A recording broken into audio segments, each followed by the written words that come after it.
Good now, revolutionaries, and welcome to the Rise Up Morning Show. Today is Tuesday, October 8th, and you are live with all of us on Twitter, on Unlonely, on YouTube, and of course on TikTok for helpful news, commentary, and answers to your crypto questions. But first, got to do the jingle. Do the jingle.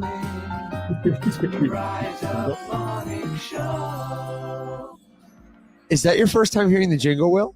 I've never heard that jingle before. Oh my God. What a treat. Keith did that for us. Keith, who's always here on the show, is a musician. And he sent this to me a while ago. I think I sent it to our Situation Room chat.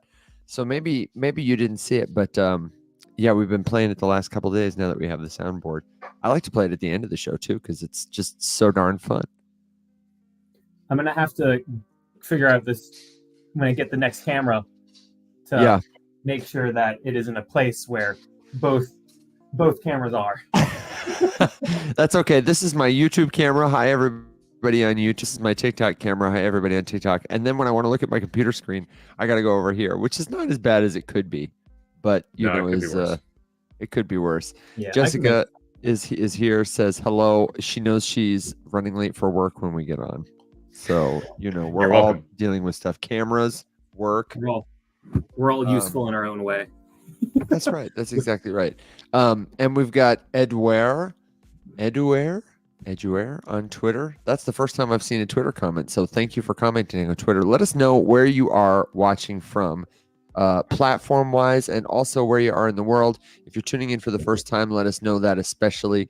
We love to work with people at all levels of experience. If you've got a crypto question, you're trying to figure this stuff out, it can be like, what, Alex? Like drinking from a fire hose. So we want to help you feel like you're not underwater, like you're on stable ground. And if you're one of our friends on the show, then please do feel free to tap the request button to come on up, ask us something. If we don't know you yet, we won't accept you up in the voice box, only because we want to keep the audience safe. The solution to that is join the Discord server at discord.gg/riseup. Spend some time with us and let us get to know you a little bit so we can have a conversation. And then next time you come by the show, come on up. You can drop your questions in the chat, or you can leave them in the Discord server.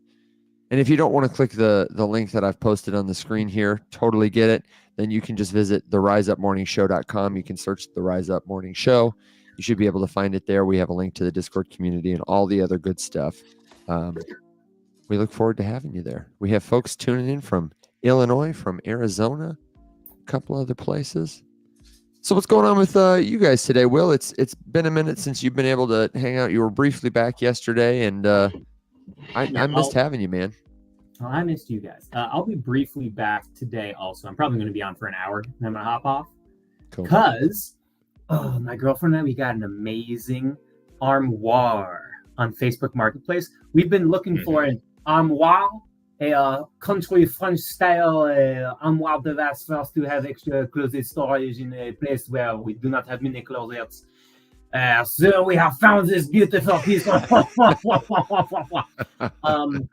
and only cost $200 when I was looking to spend $3,000. And so I found like a perfect piece that was similar to the piece that I was going to spend $2,200 on. And then it just got put up on Facebook Marketplace. It's like an hour and a half away. So I'm renting a minivan to go down and pick it up because I'm only spending $450 between the car rental and the armoire to then stuff their croissants in. And yeah, it's going to be great. So like, I'm just like, oh, sweet. I just saved $2,600. Lovely. I love when I save $2,600. Oh my God. Yeah. And it's like real wood and everything. Oh yeah, no, it's real wood. It's from the manufacturer Thomasville, which is like one of the like top armoire manufacturers from like the 1800s and the 1900s. I know about as much about armoires as I do about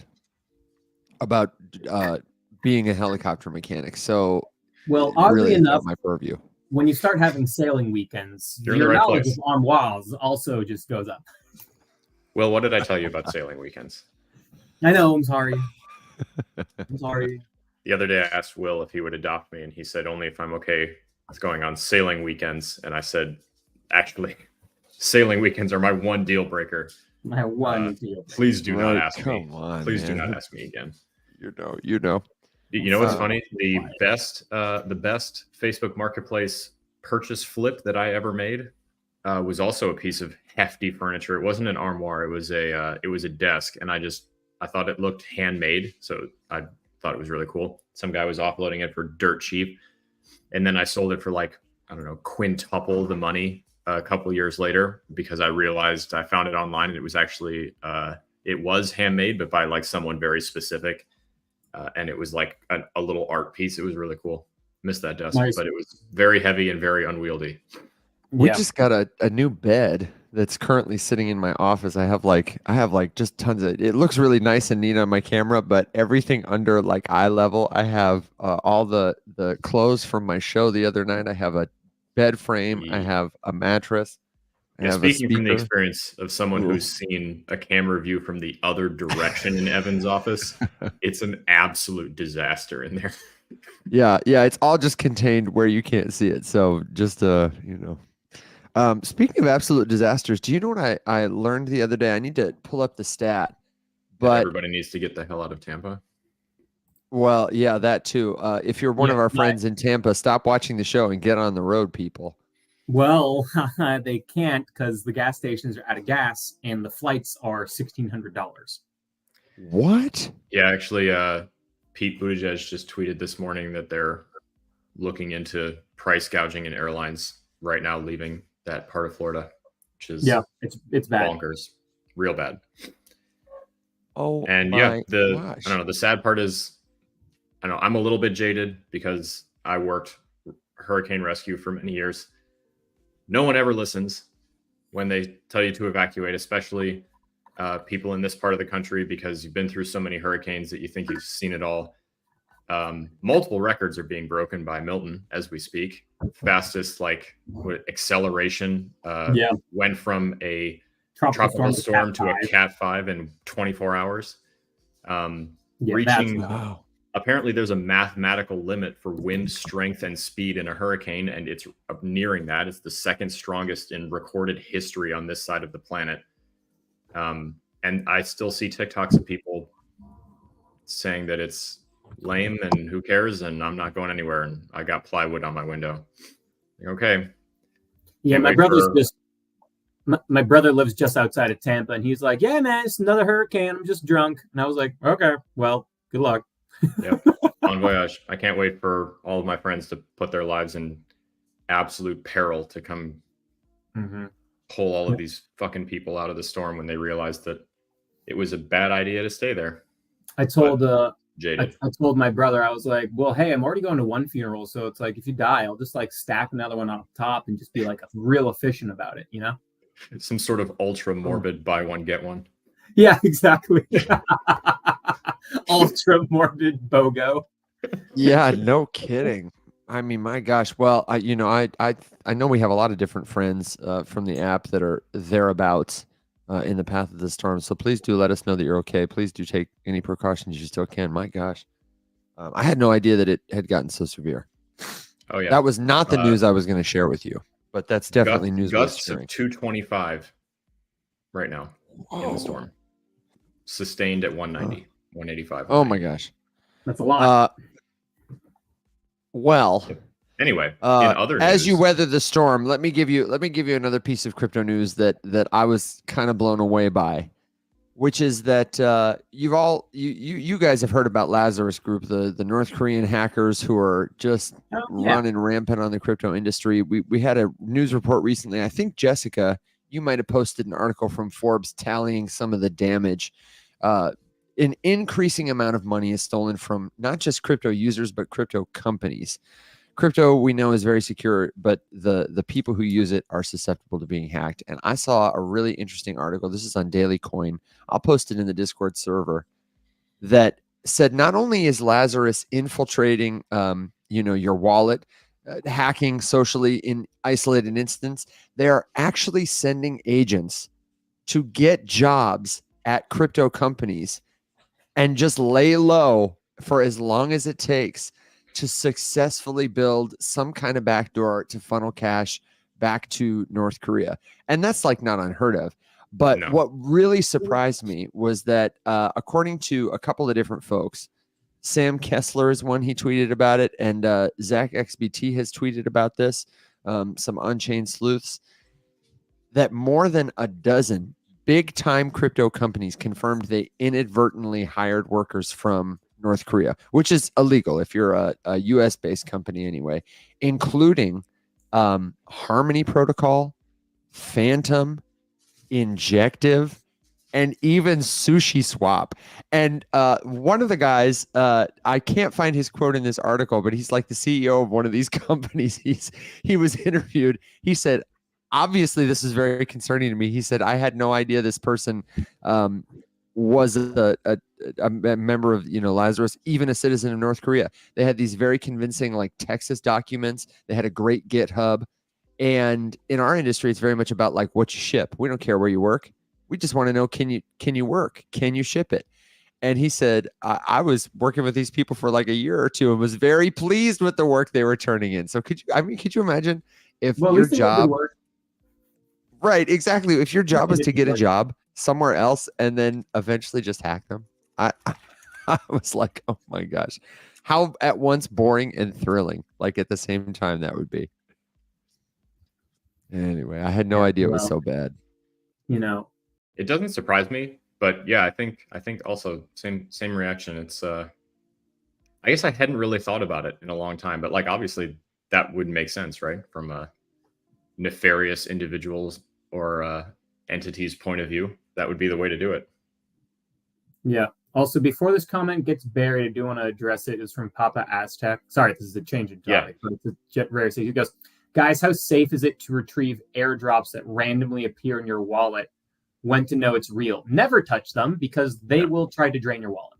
If a random airdrop shows up in your wallet, don't ever touch it. In fact, like mark it as like hidden in your wallet so you never see it or can click on it. Just don't touch it. If there's an airdrop that you were actively farming for, cool. If you don't know about it, don't touch it. Yeah, and the way to verify if something is legitimate is you're going to see headlines, news lines, all over sources like Twitter. The project will have an official website with official documentation. I'll give you an example. I got a ZK Sync airdrop when I played Crypto the Game. I had no idea. I wasn't planning on it, but I saw all of the news from all the right places verifying that it was true. I asked other players, I talked to them about it, and they were like, yeah, sure enough, it's a legitimate airdrop. Most of the airdrops you get probably won't be legitimate. They're like flyers that pepper your car when you go into a shopping mall. We do have a few other crypto questions too. Yeah. Did you have one that you wanted to grab, Alex? I've got them. Just to follow up on the Go ahead. on the dusting, the dusting thing. There's a lot of reasons that you get dusted, which is the term for crypto tokens that you didn't ask for getting dropped into your wallet. And there's a couple different ways that those things can work. And like Will said, the best way to handle it is literally to just, is it still chopping? Sonoran says the feed is chopping. I'm just going to push on. Nothing I can do about it. I hear you loud and clear. Okay. Push on. At the most like simple basic level, they're just used to track wallet activity. If they realize that you haven't, the token might be totally fine, but if you move it around, they'll know that that wallet is active and that someone is actively monitoring it, and they're going to target you with more malicious stuff. So just leave it alone.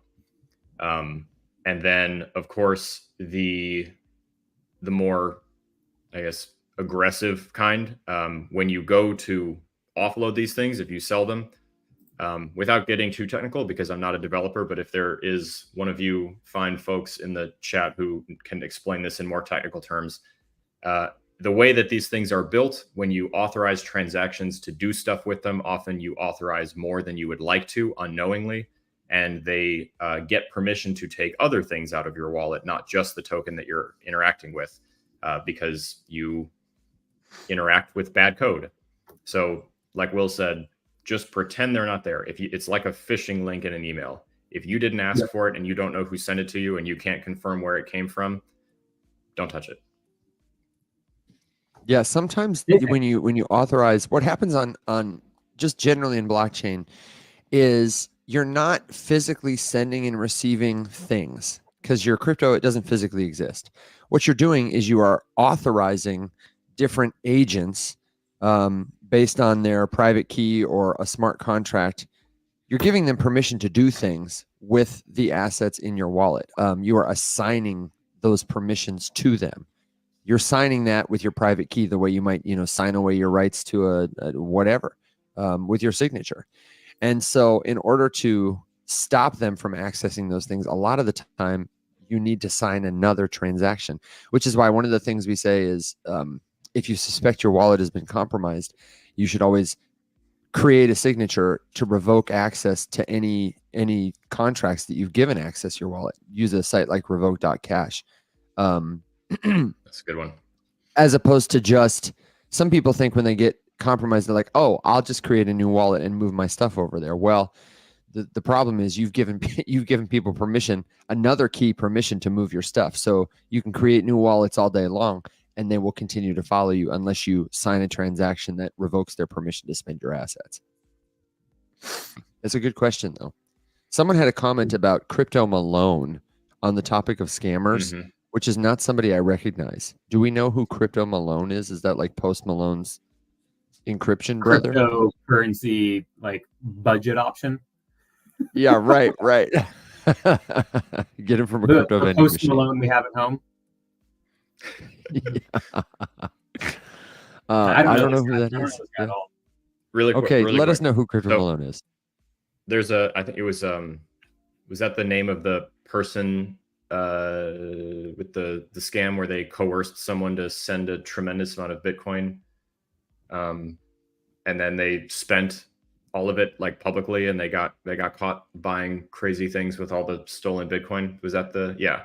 Okay. I think I'm. It sounds like it could be with a name like Crypto Malone. Yeah. It was like. Sounds right. It's fitting. Aztec, remind me if I'm wrong here. Oh, I've got him here. Miami Man. People, right? Miami Man. It's always Miami. There's a bunch of people, right? And they Malone Lamb participated and Jean-Diel Serrano. Okay. Jesus. There's a name and a half right there. Yeah, they got 4,100 Bitcoin from a single victim. That's it. And then went on a killer shopping spree.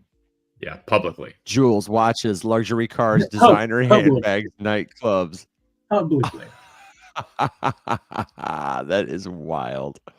Oh man, the audacity of stealing millions of dollars and then publicly filming you spending that money and enjoying it. And then the shock of being arrested. I have a feeling that Lazarus would not want to collaborate with him, but that would be a sick collaboration name. Lazarus and Crypto Malone on the track. Lazarus Malone. It's almost as good. In fact, maybe I would say it's better than when people were actively filming for TikTok fame, them trying to scam the Chase ATMs. What? For the instant money glitch? Yeah. That happened like 2 weeks ago. Yeah, it was a little while ago. Evan, I know we talked about this on the show it was like it was a TikTok trend where people thought that they had infinite money glitched by cashing bad checks at ATMs. And of course, all of the comments were just like, hey, congratulations, you guys discovered check fraud. And lots of people got in very big trouble. That's wild. It's just, I mean, people on the internet just do the dumbest thing. It was a trend on TikTok, maybe 2 years ago, to like share your first paycheck, including the account and routing number, like just posting a full-on picture of it, and people are like, I went to cash it and it was gone. Yeah, no shit. Yeah. Ideal. There's a couple comments that came through in the chat that I just want to address because I think we have a couple new faces. And so I think we could probably each give our little spiel here, but just about what do I buy? I need investment advice. I think I saw one. I need a return of 100%.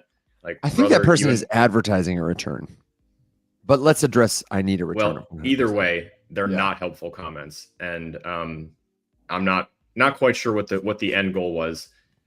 Oh, okay. Yeah, never mind. Hold on. Let me get this out of here. Yeah, no. Bye. Yeah. You played the game. You won the prize. Yeah. Okay. Well, this is another opportunity to make just a quick public service announcement while I mute this individual. I need money too. If anybody in the comments is asking you for money, or anybody in your DMs is asking you for money, it is a scam 100% of the time. That's the whole PSA. Mm-hmm. The Chog, can't you guys see the future? No, unfortunately. The day that we can, we will let you guys know first before we disappear forever. Maybe. Maybe. Yeah. I'm just kidding. I was like, maybe all of us. And we do also, as we answer these questions, remind me, let's be sure to give an update on Mel, who solved her problem. Yes. Go ahead, Evan. Oh, you want me to do that first? Oh, well, Yes. Thank you. I've got my hat on. I'll take hats off, first of all, to Mel, who figured out what was going on in her Coinbase account. For anybody who doesn't know, she was having an issue where she had taken profits on a meme coin called CAR, and they were profits in USDC on the Polygon network. They were living in her Phantom wallet. She was accessing it through the Coinbase wallet and using that as an interface to try and get, well, Alex was so happy he had to leave the room. Hey, shit. Alex, Hold I know on. you're here on StreamYard. Oh, And we can still hear you, but TikTok tap was the banned, button there. sir. Your TikTok was There we go. hacked. I'll be right back. Be right back. Yeah. Don't worry, we can still hear you. You're still in the room with us. I just did a little classic blunder. I was like, I just had a brilliant idea because I'm a genius. I'm gonna open the live stream on my computer so that I can do the chat off my keyboard instead of my phone. And then, of course, you can't be logged into the same TikTok account on the same live stream on 2 devices. So kick me out. So you did hack yourself. I am an idiot. Anyways, continue. Well, listen, you're figuring out problems left and right because we turned out yesterday, Mel and I went through a couple of different things. I thought maybe she didn't have enough gas. I thought maybe she didn't have. Will, what's got you so batty over there? You don't see this comment, sir. No, I was doing what's it comments about $1,000 with the dollar in the wrong spot, and you block me. We can talk on live. I am not the scammer. I am poor Asian with a roadmap. Listen, if you have a roadmap, that's great. I will tell you. I am poor Asian with roadmap. Okay, well, Yikes. Hey, Yikes. Alex, give us a tap on that little mute button. If you really do have a plan and a roadmap, the best place to share it is with us in the Discord community. Get to know us. We would love to help you, but we do ask that you don't solicit our folks in the audience for their money, because there are too many people who are going to try and take your money that way. Let me wrap up this story and we'll answer some of these questions. The story is Mel did succeed. Okay, and the TLDR is I have absolutely no idea how she did it, and I don't think she does either. She had to swap the USDC to ETH in order to withdraw it. The cash out option was just straight up grayed out. It wasn't a gas problem. I don't think it's a network problem because I'm pretty sure on Coinbase Wallet, anybody can cash out any format of USDC anytime. But the long and the short of it is she got her money. So thank you very much, Mel, for trusting us to help you with that. And congratulations on taking profits on a meme coin. What was the question, Alex? Is I have some money and I want to invest. What should I buy? Yeah, the standard. What crypto do I buy? Why can't we answer that question, Evan? Well, I can't answer that question for you because I just don't know. First of all, what your situation is. I don't know how much time you got, how much time you're willing to spend. I don't know what kind of tools you're working with. And beyond that, I also I don't know what the market's going to do. I think a better approach generally is you should spend the money after you spend the time building some conviction. And how do you do that? You have enough conversations with people like this about specific projects, tokens, about the history of the space, so that you can get the kind of, first of all, ability to move around. If you don't know how to use the infrastructure, just don't touch it. You wouldn't operate a helicopter unless you'd been on a bunch of flights with Alex, gone to school for it. And similarly, I don't think you should buy cryptocurrency, certainly not more than you could afford to lose, until you know how to send it, receive it, how to trade it for other cryptocurrencies, how to turn it back into cash. I think you should know a couple of things like swapping and bridging. I think you should probably know about how to use cryptocurrency on different networks. And I think that before you invest a significant amount, you should spend that time learning how to do those things, because the last thing you want to do is find out, hey, my investment went up in profit, and then, well, I don't know how to get it back into cash if you want to. I don't know. I didn't know there was going to be a lockup period. I didn't know there was going to be a big fee.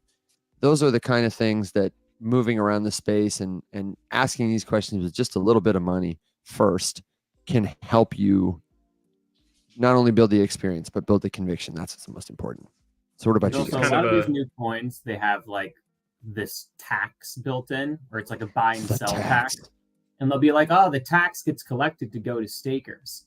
And whenever I see that, I'm like, I hate that. Like, you're making it expensive to do free commerce, like why? Needlessly, just to try to make it attractive for people to stake their money and put it in a place where whenever there's a buy or sell tax, I immediately just like add points to this potentially being a rug pull, because they are trying to incentivize you to, they're trying to make it more expensive for you to unstake your money, which makes it less likely that you're going to unstake after a certain amount of time, which gives them a bigger window to get more and more of your money to rug pull.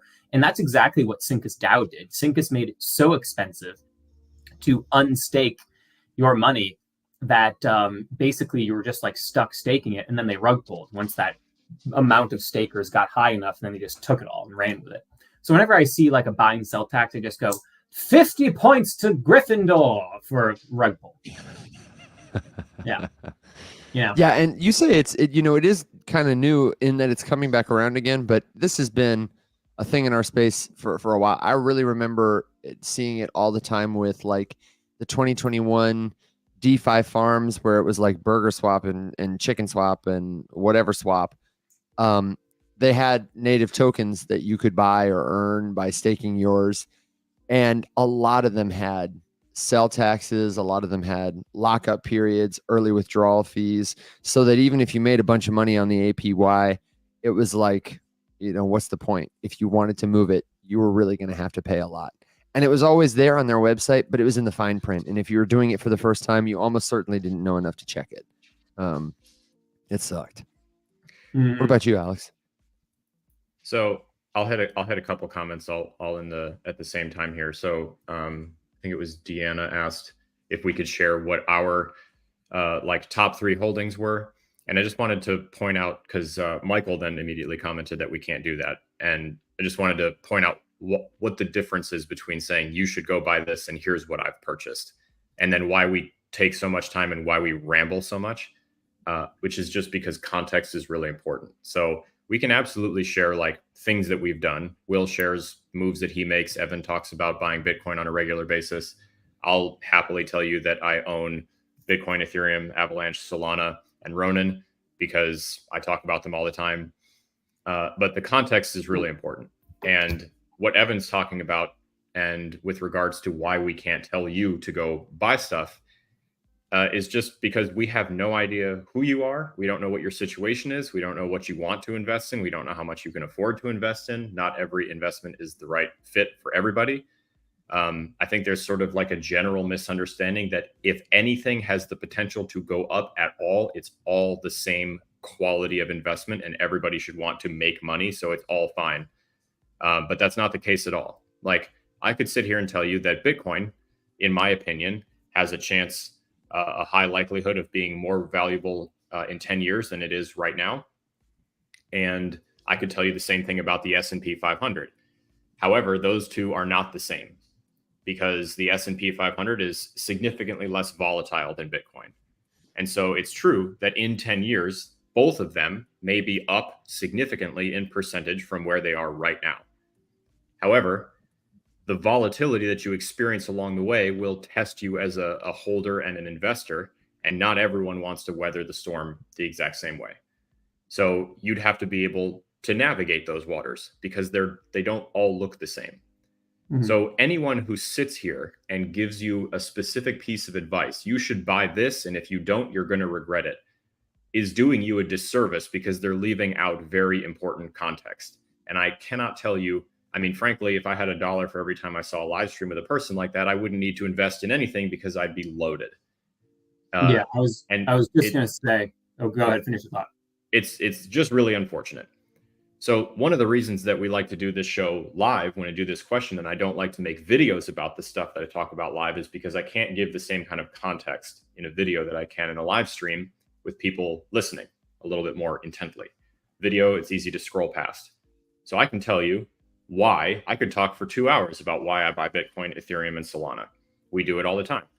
But if I just told you like, hey, SHIB's going to pump, buy it, that would be irresponsible. I would be doing you a disservice because it could very easily drop by 60% in the next 2 months. I mean, Will and Evan, I would throw this to you. If someone was giving a buy signal for SHIB because old school memes were going to pump at some point, would you be at all surprised if you woke up in 2 months and SHIB was worth half of what it is right now? Would that surprise you at all? Would your heart skip if I woke up the next day? Exactly. Yeah. I wouldn't be. Yeah, exactly. And then if it was up again. Yeah. And then it was up like 3x. And I go, oh yeah, that makes sense. So this is just one of those things. There's like Evan said, there's a lot of stuff to learn. There's lots of things you need to be aware of. And if you're new, especially, buying a random volatile crypto is absolutely not step 1. It's not even step 10. So just take a breath. There's a lot of FOMO that gets kind of bandied about in the space that pushes people into making investments they're not really ready to make or handle or sit there and weather. You know, the last thing I'll say is the famous anecdote is if you had just bought $1 worth of Bitcoin in 2013, you'd be a millionaire.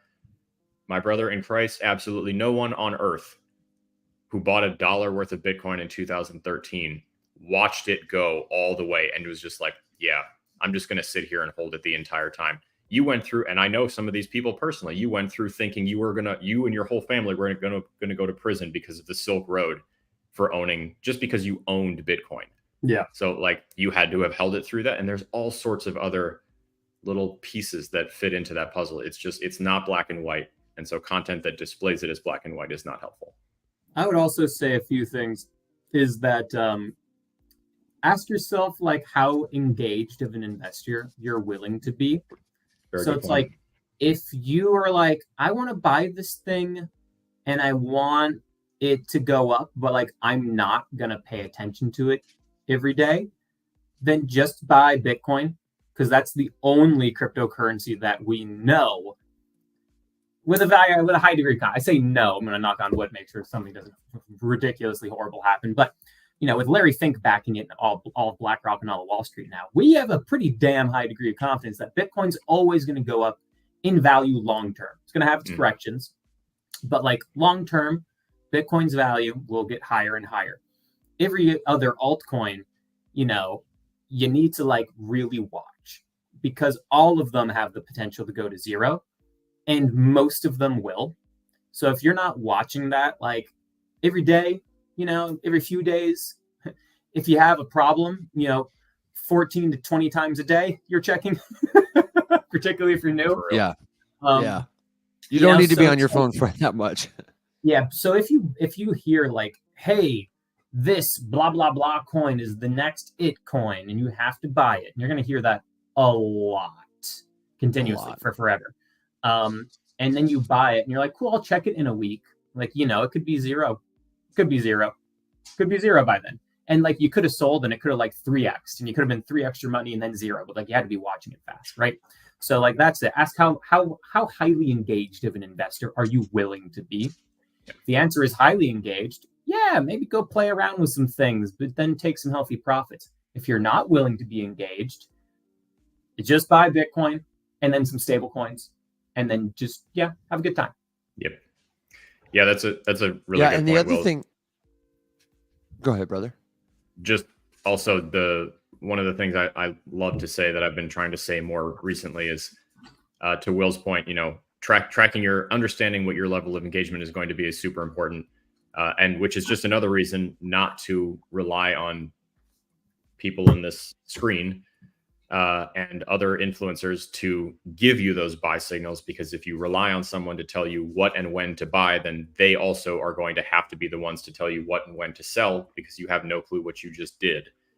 And I am speaking from years of experience. I promise that if you just buy, because someone made the comment, if we all just buy coins and the whole market pumps, then, you know, generally we're all winners. You're right. You're 100% right. Yes. But in my experience, over years of ascribing to exactly that philosophy and doing that and being the owner of a portfolio that went up 3, 4, 5, 6, 7 times in value, and then still listening to those same voices that got me in the first place without a deeper understanding of how this stuff worked or what the volatility could look like on the downside, I round trip that whole ass bag straight back down to my starting total, because I wasn't aware that I needed to sell. I wasn't aware that, like, all of the people who told me the bear market's never coming, we're never going to see prices like this again, that they were all full of shit. So you have to, there is no shortcut. If you don't take the time to figure it out and learn and understand the volatility and what that actually looks like when you're holding an asset that one day is worth 1,000 and the next day is worth 250, you're going to mess it up. I promise you're going to mess it up. So that's why learning is so important, because you can avoid it. Yeah, and instead of spending time where you're like looking for new coins and then putting $20 in this one and $20 in this one and diversifying your attention so that you have all this stuff to track and pay attention to, I think it might be helpful to double down on whatever coin or token you're interested in.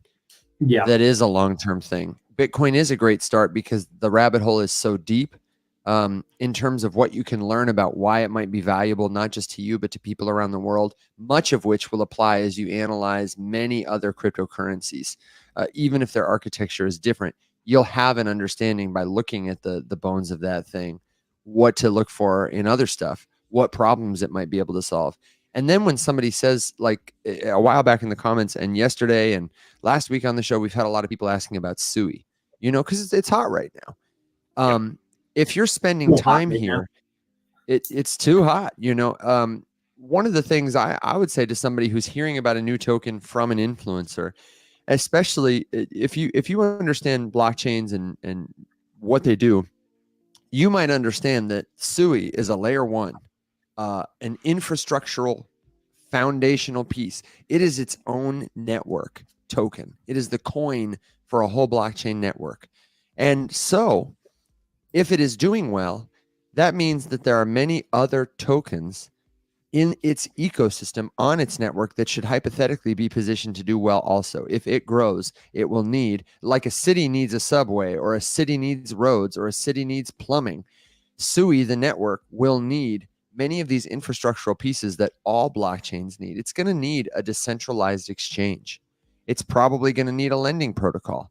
Depending on what the vision for the people building it is, it might be more well suited towards gaming, or it might be more well suited towards helping enterprises build their own private blockchains. You'll hear people who are building these networks talk about why they are building it and what they're building it for. And if you're too late to be early to the layer one coin pumping, that's okay.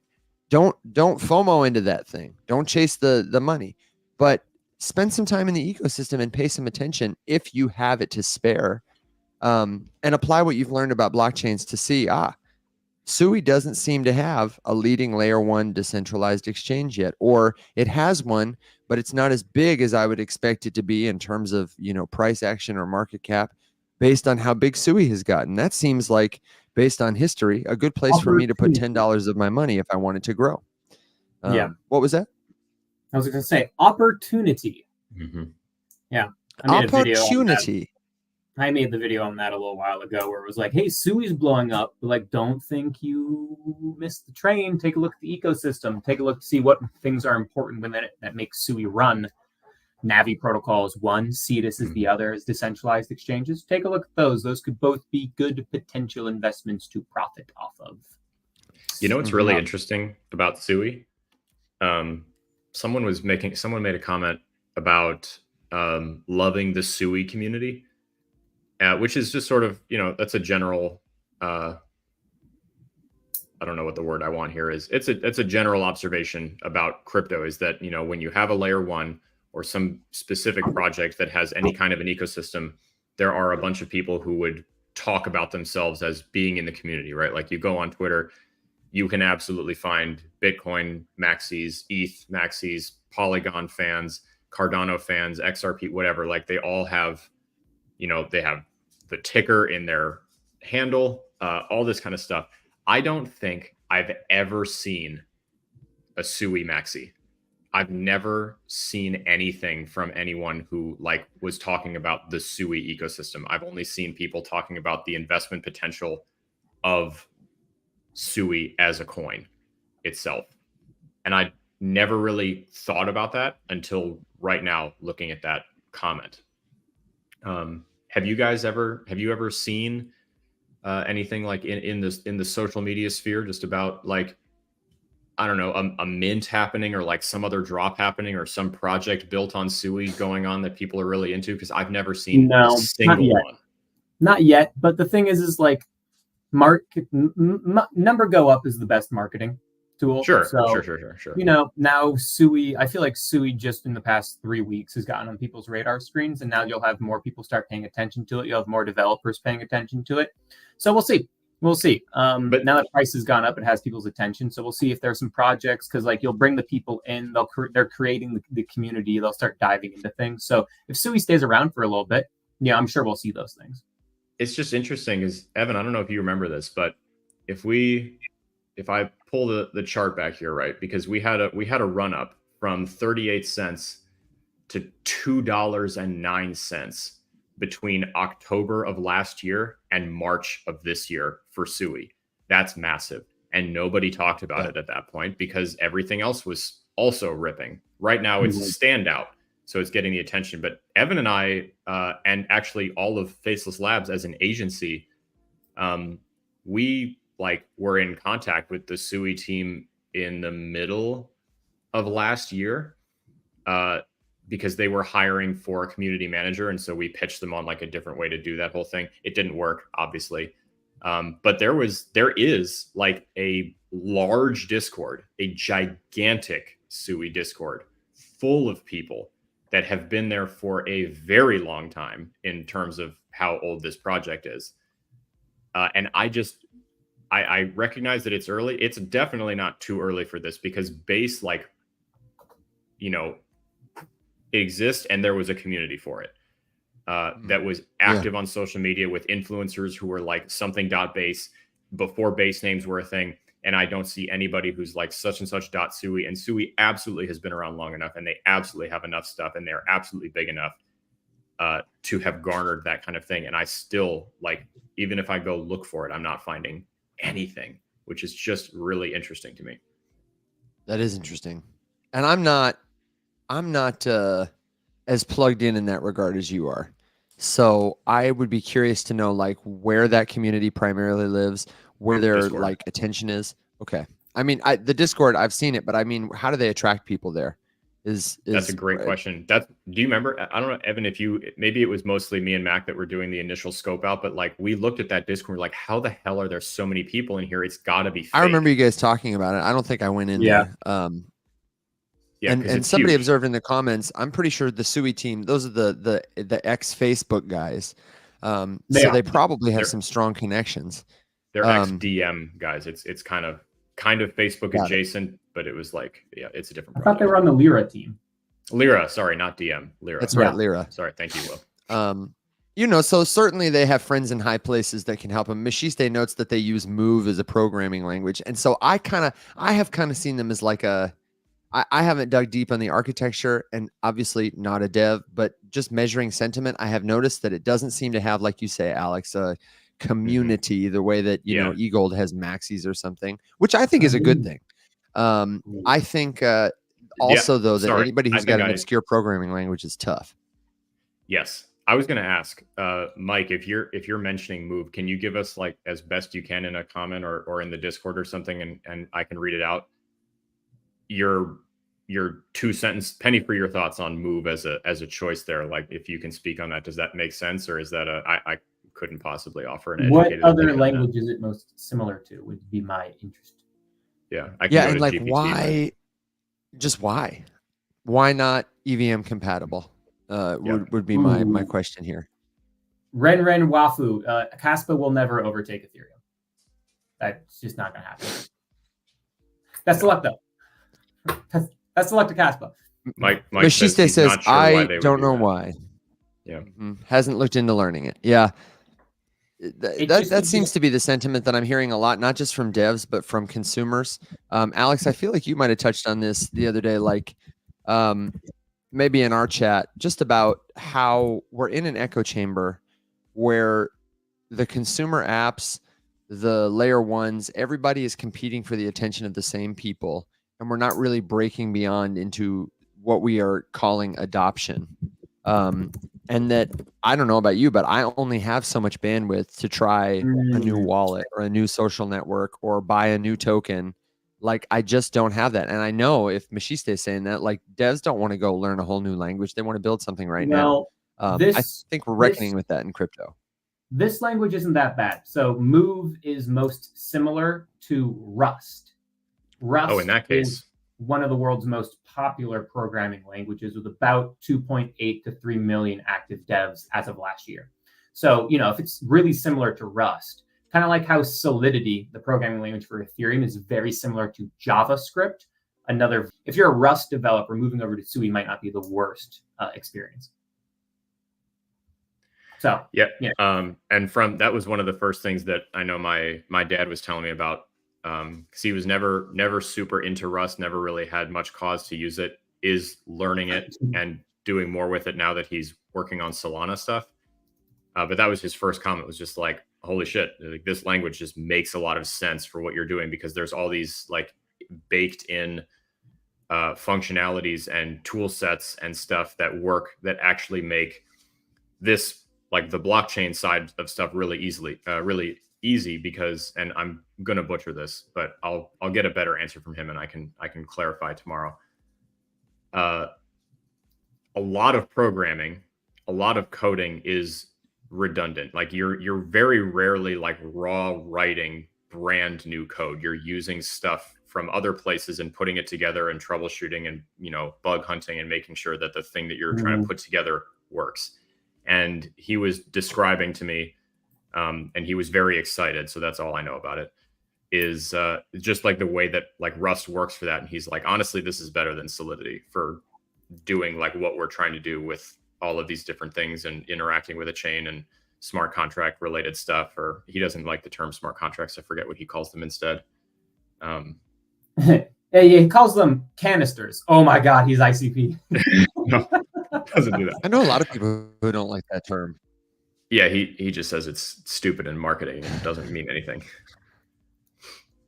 Because if you really look at a smart contract, it's really just like an if-then kind of. Interesting.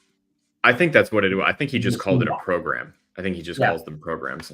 If this happens, then this happens. It's just an automated middleman facilitator that says, if this scenario hits, then this output is pushed out.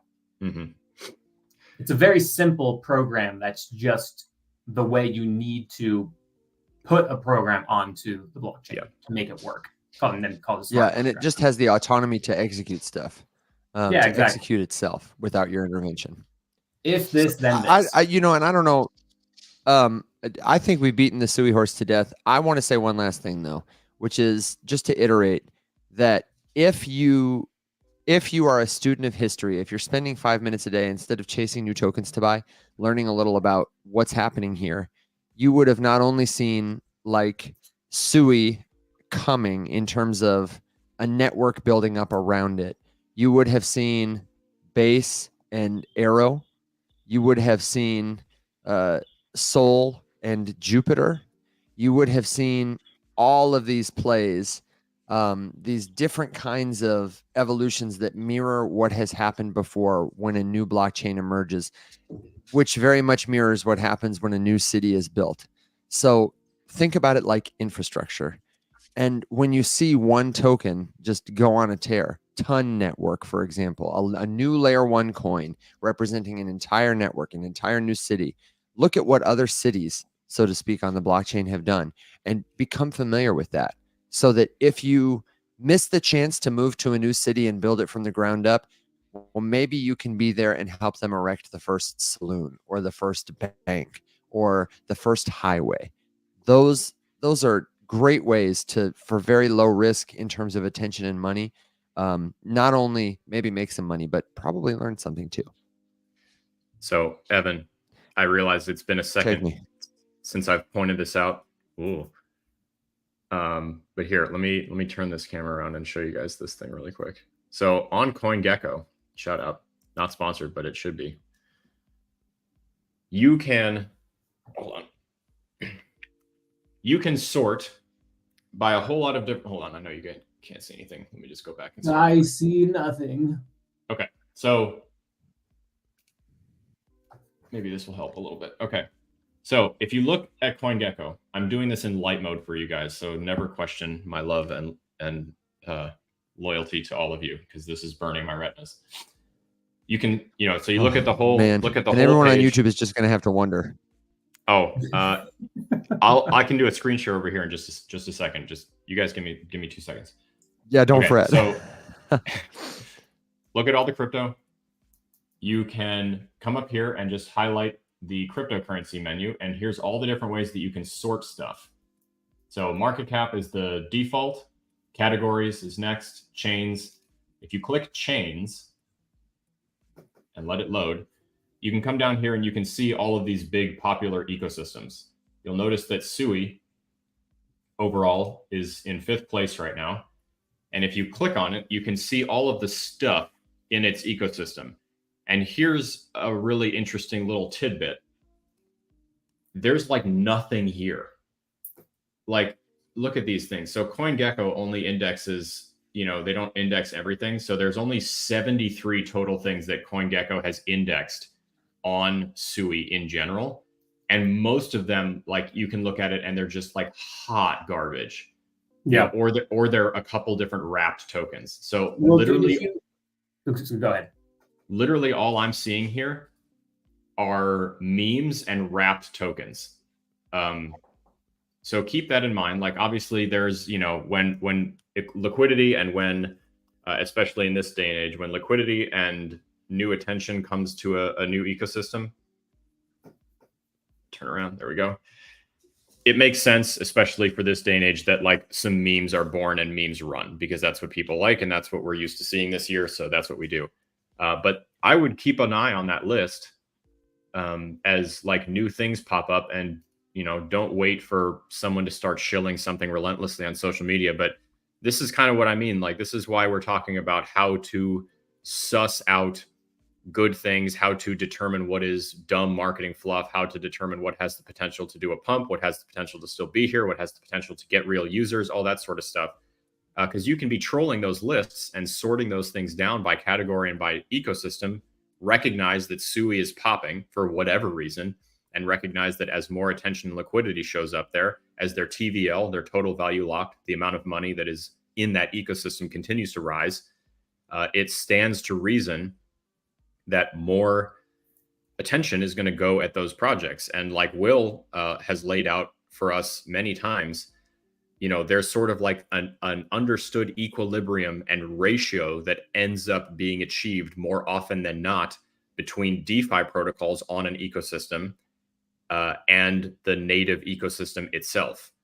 Especially, as someone left in a TikTok comment here asking about Ondo and Sui together, they're not like in the same ecosystem necessarily, but what I think you're probably referring to is the launch of USDY, which is the Ondo US dollar stablecoin that they like offer yield on, which launched on Sui. So you can use Sui to yield farm stablecoins through Ondo. And that's all a bunch of gibberish, jargon. So bear with me in a second. We can break it down later. But like, that's one example of how you can take advantage of these ecosystems. And you could do it with something like a stablecoin that, although right now it looks like I haven't looked at it long term, it looks like it's depegged to the upside slightly. It's worth $1.06 right now, which is very interesting. Love that kind of stablecoin. Bullish on stablecoins. Bullish on stable. Will, why don't you take real it quick, while Alex? If you wanted to look at TVL, where would you go? DeFi Llama. Oh, I'm sorry, I Not cut you off sponsored, as you but were it handing should it be. off. You can No. I'm yeah. I was just gonna say, why don't I? I'm gonna pull up the screen share just over here on YouTube so that people can see it on this side and the Twitter side here. And then Will, I know you had a thought there, so let me pull this up while you take it away. Yes, my thoughts that I totally retained. That you definitely didn't forget. Here I am. Here, can I make a commercial while you gather your thought? Face with words. Yeah. Yeah, go ahead. Okay. I will save him from his thought. If you are curious about whether or not these get recorded, I saw that question down below. They do. We're live streaming right now to YouTube, Twitter, to Unlonely, and the recording will live forever on YouTube. You can find all the links for the Rise Up Morning Show by visiting theriseupmorningshow.com or by jumping into our Discord server, discord.gg/riseup. We would love to see you there. It is the best way to get involved with a community of learners at all levels of experience. And getting involved with the community is the best way to accelerate your learning journey. You share what you know, you learn from others, you grow, and we say rise up together. And right now we have an opportunity for you to take one of our live classes for free. A lot of the stuff that I just mentioned is free already, but we have courses in coaching too. And though we try to make them accessible, we realize that not everybody can afford to pay for a class. So for the month of October, we're doing one free class a week. Last week's class was Web3 101. We taught folks what the difference between a hot and a cold wallet was, how to set up their own wallet, how to cash their crypto out to turn it back into dollars in their bank, all stuff that you need to know so you can operate securely and safely with confidence in this space. Now, this week, we're doing the How to Not Lose Money course, avoiding the most common scams and schemes in crypto. We're going to walk you through what these things look like. We're going to talk about dusting that Alex mentioned earlier. We're going to talk about phishing scams, pig butchering scams. I see people get taken by those all the time, even sophisticated users. But you're going to sit in this class, you're going to get to ask your questions, and we're all going to learn together. If you can't attend these courses, then the thing to do is get a recording. For just $15, you can get a recording of any of these sessions, and all of it is available at theriseupmorningshow.com, which is also the place, the last thing I'll say, where you can buy the official mug of the Financial Revolution, the Rise Up Morning Show mug. You don't have to buy the mug, but your coffee will taste sweeter, your children will look better, and the world around you will seem to sing if when you drink from this mug. I'm here to tell you. All the other stuff, you can find it at theriseupmorningshow.com, and we would love to see you in the Discord. Totally free to join us there. Ask your questions, and the YouTube link, all that, it's there too. Will, did you remember your thought, brother? No, I don't, but I do have to get a move on and ride my individual horse into the sunset and go do some things. Also, I probably won't be back on till next Tuesday's live. I got friend flying in tonight, another friend flying in the next night, one of my brothers flying in the night after that, and then wake, funeral, Renaissance fair, and then I think I just need a day after all that to just like fair enough, breathe. So final thoughts, I'll just say, this is totally unrelated to crypto, because one of my best friends died very recently in a motorcycle accident.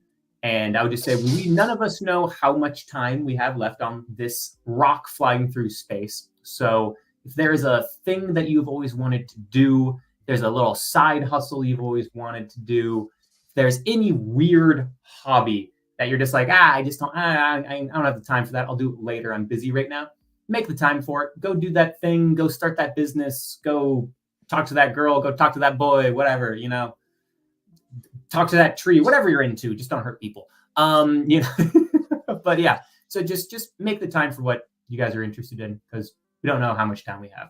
But that is it, guys. Hope you have a great day. Do good things, be good people, make a bunch of money, like, comment, buy our stuff. We need money. So see you guys later. I will. Thank you so much, man. Gosh, what a week he's had, and what a week he's about. You're still to here, have. Will. Like two things. Oh, you're oh God.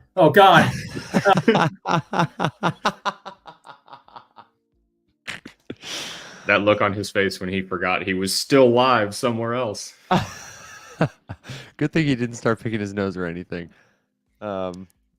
Alex, thank you for doing the screen share so the people on YouTube could see it. For context, that was what Alex was talking through just 5 or so minutes ago, where you can go on CoinGecko. Did you want to add any context or final reminders about that to help people find that information more easily or understand it? I thought it was a great overview, though. Underutilized tool. For CoinGecko? Yeah, for the numbers they were looking at. Oh, yeah.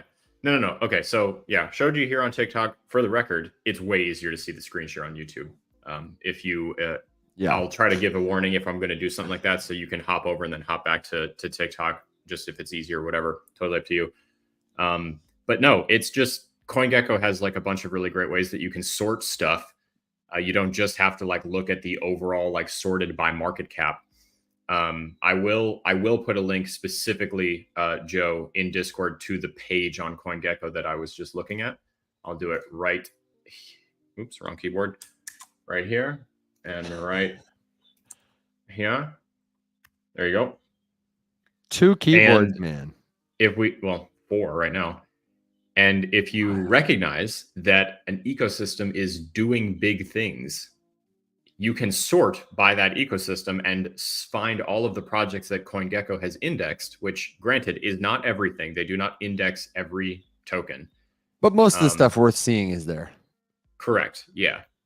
And you can go take a look and you can kind of sort through. You can sort them by all sorts of stuff. You can track them. You can add them to a watch list. You don't have to buy anything. You can just, I do that all the time. I have multiple watch lists on CoinGecko where I just have, so like I'll probably make a SUI watch list and just, put a little star next to a few things that look interesting and kind of track them over a little bit and see what happens. If they go to 0 next week, then great. I'm glad I didn't buy.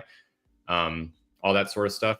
RC Cole asks, what are you liking on SUI? My annoying non-answer that is genuinely an answer. It's going to sound smart ass, but I promise it's not. USDC. And I'm actually going to look into the whole Ondo USDY yield thing on SUI and just see what that is. I have no clue how that works or what's being offered or how I would do it if I wanted to. So I'm going to take a look at that. Other than that, Cola, really the only things that I'm seeing right now over there are memes, which don't really interest me that much unless I'm specifically in a gambling mood. Alex, so what about the device? I know we talked about this a little yesterday, that there's a long way to go before it becomes a gaming ecosystem, but what if it's like the Soul phone where like I buy one and now everybody who wants to give an airdrop has my address as like an active participant in the network? That would be my play. Correct. Yeah. No, I think there's a chance. I think that that's expected. I think it would be a huge flop if they didn't airdrop something. And I'm sure that even if SUI as a lab or a foundation did not run any airdrops, that the wallet addresses of the people who hold the NFT that you get from ordering that handheld gaming console thing kind of looks like a PSP. I'm sure that meme coins are going to start dropping people's stuff. It would be weird if they didn't. So, whether you want a bunch of memes dropped to you or not, most of them aren't worth anything. That's just sort of one of those things. We saw it happen with the Saga. I would be surprised if it didn't happen here. That was actually one of the things we highlighted yesterday was that I think Saga might have shot themselves in the foot, or the whole like crypto related device thing in the foot in general, because people made a lot of money from airdrops from the first Saga or in the second Saga. And I feel like it's just going to come off as disappointing if someone just like buys a thing. And I was really hoping that selling these like handheld game devices that could come preloaded with some crypto dApps or have some sort of wallet functionality baked in, or also be a hardware wallet, like who knows, whatever. I was really hoping that we were going to start to get away from the idea that every penny I part with any affiliation with crypto has to be an investment. And if I don't make my money back and then some, it will be considered a failure. And I hate that. I hate it so much. I really, really, really wish that we could get away from that, because there's nothing wrong with spending money on something that you want to spend it on, that you're okay with spending it on, that you understand what you're buying. Like I say that all the time. I think my example was, if you buy a $5 NFT because you really like it or you want to support the artist and the collection just flops and goes to 0 the next week, you didn't lose $5. You spent $5 on something, and there's a big difference. So I'm a little disappointed in the console stuff just because of that and how people are using them as investments, which is why they're so freaking expensive. Because like, hey, spoiler alert, you can buy, what's that thing called? There's like a retro, it looks like a Game Boy with a way better screen, and it comes preloaded with a bunch of emulators, and you can get basically any Game Boy Advance game, Nintendo DS game, whatever. Yeah. If you can get that for $60, but you can buy the SUI PSP variant for $600, come on, give me a fucking break. You're farming airdrops, which is disappointing. But hey, we got to start somewhere. Yeah. We had a really good question about from Papa Aztec about how can you tell as you're doing your research which new projects are any good or worth your time. And I would maybe just double down and say, I think TVL is a good metric, total value locked. If it's a financial product, you can find that on DeFiLlama.com.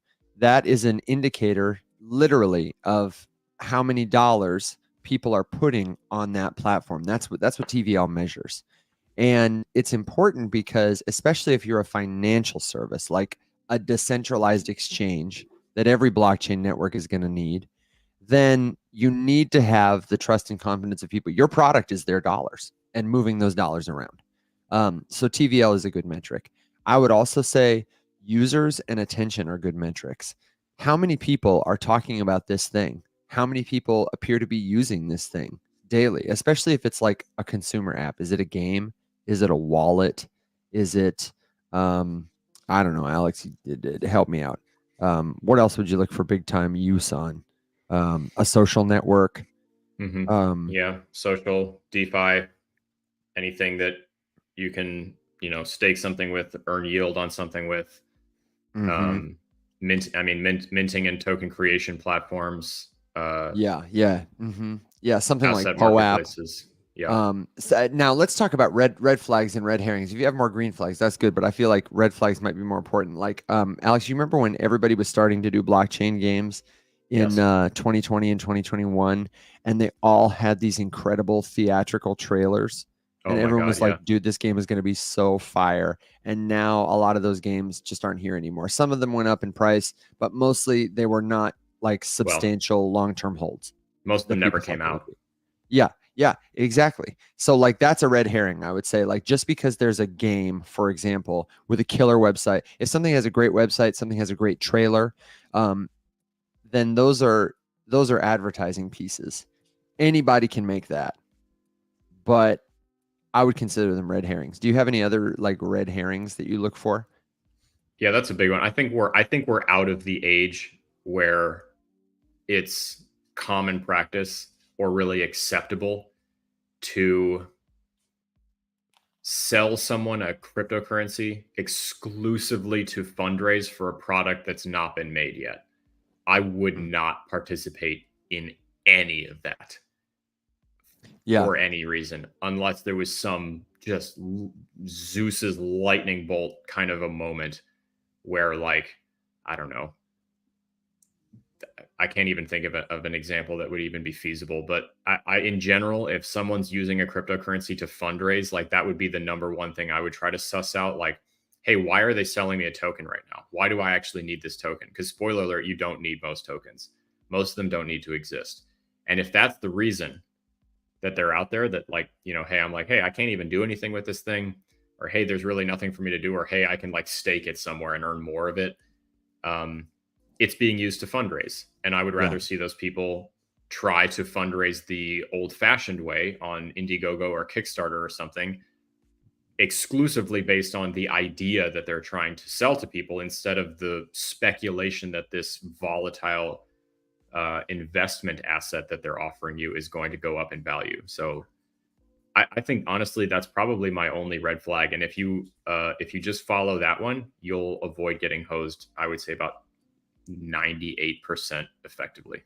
Yeah, and you mentioned like a token, but that sometimes can look like other things too. Like it might look like a device, a node. That's a big one. Like you can definitely make money if there's enough attention around. I'm thinking I can give you 3 quick examples: Blockdag, Aether, Caspa, Anybody whose product is buy our machine, they may or may not have another product coming.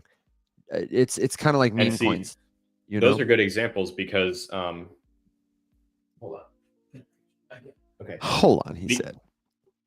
Because Aether, honestly, in efforts, I actually don't know if I'm allowed to say any of this. Maybe I should ask Mac first. Yeah. And full disclosure, our friend Mac works at Aether. I have worked with him on, some of their advertising copy, and I have told him straight up, like, listen, man, I don't know that I would invest in this unless I got one for free, because it seems to me like a machine. You have him? You have Mac? Yeah. He's on the phone? No, he's in my DMs. Hang on. Oh, I was like, you're going to call him and just have him on the show just out of the blue? But that was like machines that only exist to mine tokens are such a red flag for me personally that, like, I need to see more proof in that pudding. I don't like to play the speculative game of maybe these tokens that this $1,000 machine will mine for me might be worth something someday. I don't know, what's he say? Hasn't answered me yet, but I just sent it. I wanted to talk about something, but I don't know if I'm allowed to talk about it. I don't know if it's public knowledge yet or if it's something that they're working on. So I'm just trying to get permission first here. And let me just say, the real alpha, like, that's the real alpha of being in a community, of having friends like this, is one day when you hear about a project, instead of hearing about it from an influencer on TikTok, you're going to be hearing about it from your friend who works at the company. Or if you heard about it from an influencer on TikTok, you can ask your friends who work at the company, and then they can say, oh yeah, oh no. You know what I mean? Like, I don't have to be a coder. I have 10 people I can call right now without even thinking and ask, hey, when you have a second, just what do you think about this? Is this full of crap? And they'll be like, yeah. They'll be like, no. The number of times I've ever asked an influencer what they thought about something because I actually wanted to get a real opinion is zero. It's never happened. If I want to know if a blockchain's new like coding tool or library or whatever makes any sense, I'll send it to my dad, or I'll send it to any one of a dozen more engineers I know that have decades of product experience that can tell me right now, no, I wouldn't even touch that. No, this isn't worth my time. Yes, that looks like a useful tool.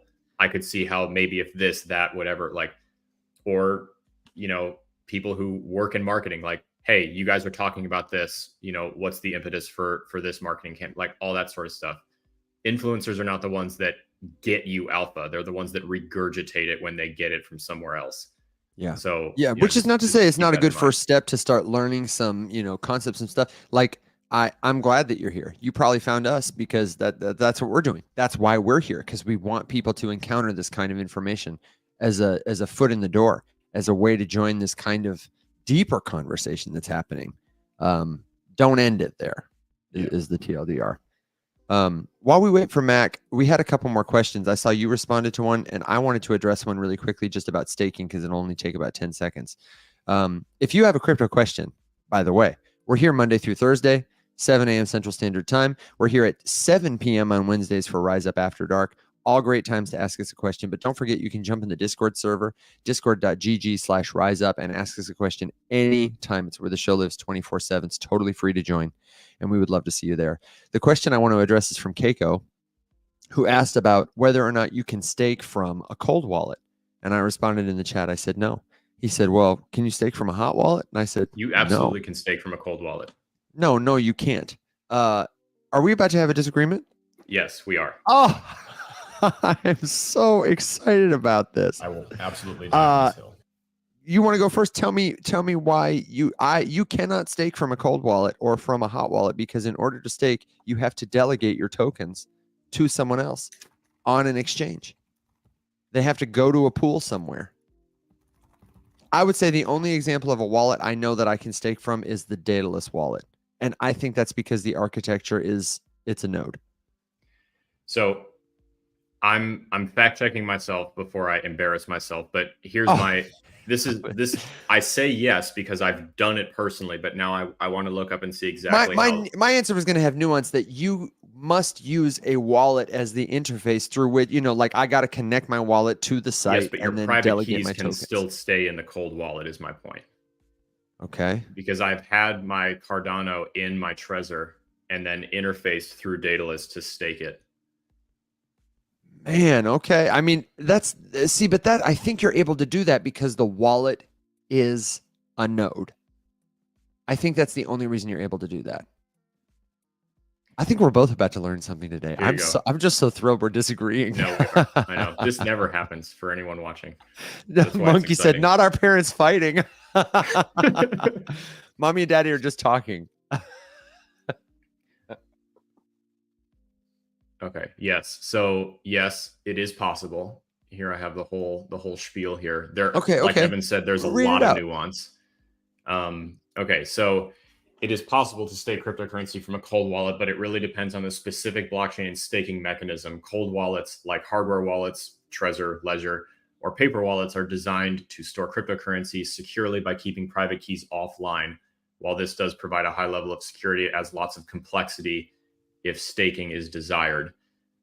Generally, you can do it in a couple different ways. So proof of stake chains like Cosmos, Tezos, Cardano, Ethereum, Solana, all that sort of stuff,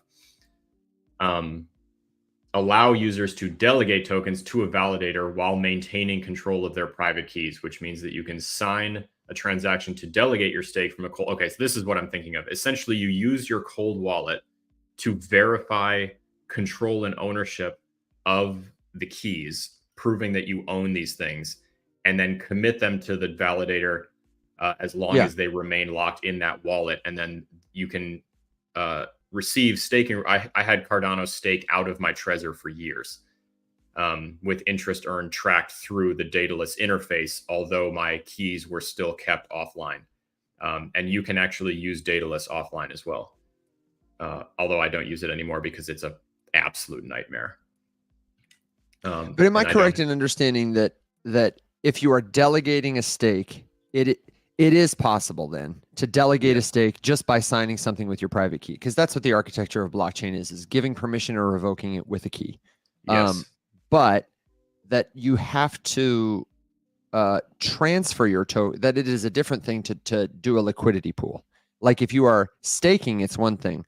But if you are providing liquidity, a pair of tokens to a pool, you actually are, I hate to use the word transferring because for a lot of reasons, but I'm going to say transferring, that you're transferring your tokens to that pool and exchanging them for liquidity tokens, which you cannot do, I don't think, from a cold wallet, and certainly not from a hot wallet, or certainly they don't live with you anymore. They never lived with you anyway. I hate the language we use to talk about this stuff, but go ahead. I mean, we do the best we can. I think one of the pieces of nuance that you're looking for, or that you might be thinking about, is that with some of these cold staking allowances, because not every single one of them works the same way, you need to put everything online to authorize the initial transaction, and then they can be removed again. They don't have to stay online the entire time. You're like allowing them to be delegated. But still, you have that moment of weakness wherein something is connected to the internet to like run the initial delegation or transaction approval. I know that I've seen like, I don't know. But I'm talking about like signing away your right to the asset. No. Yeah, the asset doesn't physically exist, so nobody is transferring it anywhere. We should also stop saying that, because it does physically exist. Data is a real thing, and it exists somewhere. But I just mean to say it exists as a record. The only place it exists is as a record on the chain. Like your key, which, okay, it exists as a record on the chain. But the idea of wallets, the idea of transferring, makes people think that it lives with them. And while a record of it lives with you, that is not the thing. The thing, the record that represents the thing, is on chain. It's in our, validators and nodes magic notebooks. But what I have is the key. And the key grants me access to move or do stuff with the thing. And my understanding is when you are staking, you are signing over not the rights of ownership, but the rights of custody to the thing. And you are also, especially if you're providing liquidity versus just staking a single asset, you are signing away temporary, not necessarily signing away, but saying like, the right to use this thing is yours until I decide to claim it. And in the meantime, you're going to give me the right to use this other thing, this wrapped token that represents my tokens in your pool. Everyone on the show audience is absolutely lost right now. I totally know it. I feel like Machiste is like just hanging on with us like, no, you idiot. But I think it's so important. Am I wrong? That's it though. That's different than what you're saying. There's a difference. This is one of those times where you're not necessarily wrong. You're just not completely correct because you're leaving something off. So like, okay, if you wanted to stake Ethereum with Lido as a service provider, right? Like funds get pooled, all that stuff is online. You know, what they do with their own money on the back end, you know, Coinbase, for example, like if you have assets that you're holding on Coinbase as a platform, you might be participating in staking with tokens or coins that Coinbase is holding on your behalf in their cold storage using different money to do the thing that you're allowed to use because of what they can already verify that you hold on the platform. However, of course, then you're still connected to the internet because you're using a centralized exchange. These are all true. But like you keep going back to the internet thing. For me, the internet thing is like not even a part of it. I'm just saying internet because it's a colloquially understood term for online and connected to other stuff. But like the hot cold thing doesn't matter to me. I'm stuck on like the key thing.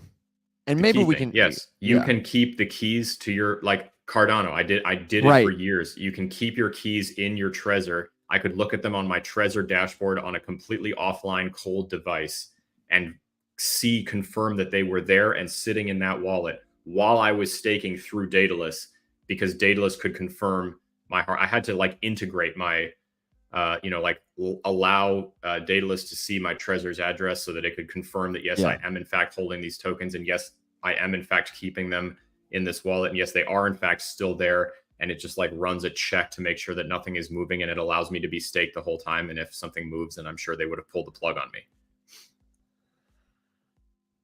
It's a specific example, but it is. I think we're talking past each other. I feel like I might have the same understanding you do. Machiste says I'm wrong on this one, and I'm totally willing to be wrong. I would like to find a more helpful way to talk about it, or if I am misunderstanding it, I got to fix that.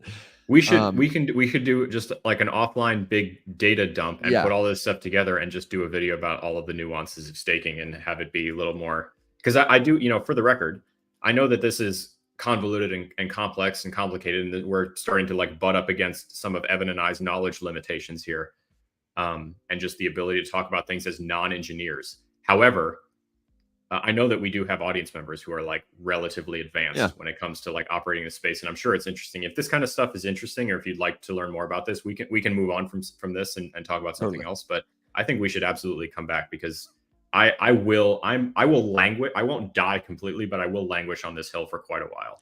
Yeah, and I do want to end it by saying the keys are in the wallet. Your coins, they are not in your wallet. The calling them coins, calling it a wallet makes people think your coins live in your wallet. They don't. Your wallet holds your keys. That's all your wallet does. And your keys give you access when you log into the blockchain, like unlocking it as it were, to spend, send, receive, transfer the record, the data, whatever you want to call it, that represents your crypto that is there, to reassign it to other people.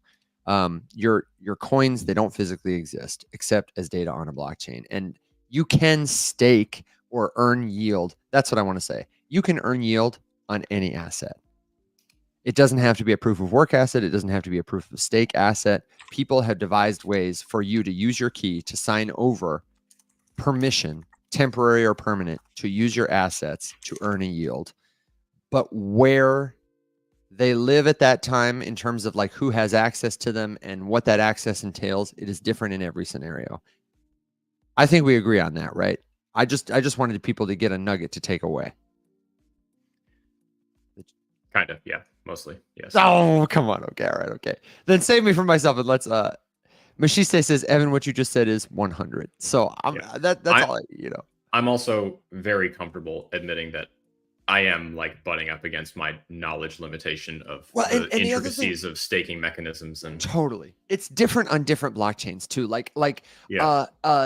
Staking is not, as a term, is different than yield farming, is different than provision of liquidity. Like all of these are technical terms that have precise definitions, the way that like bridging and swapping and selling do. And sometimes we use them colloquially or interchangeably.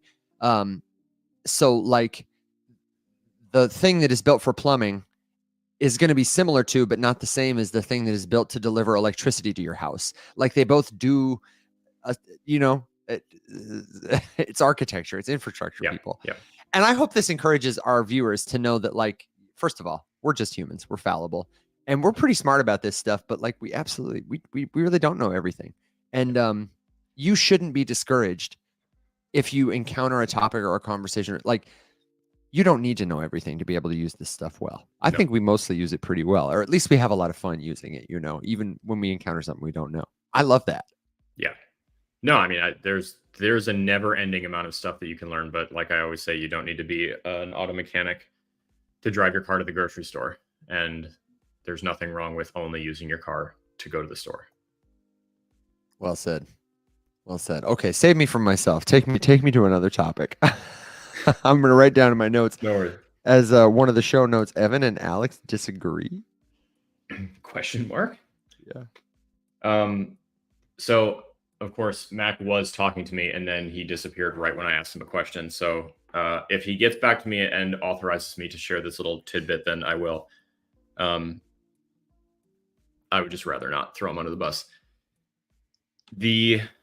Hold on.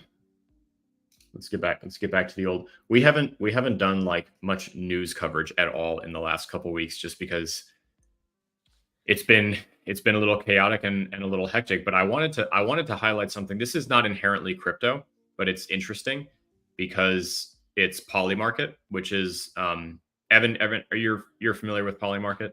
Yeah, and for anybody who's not, it's like one of the world's leading prediction markets now. Yeah, we're on Polygon, and it's still, however, a little bit siloed.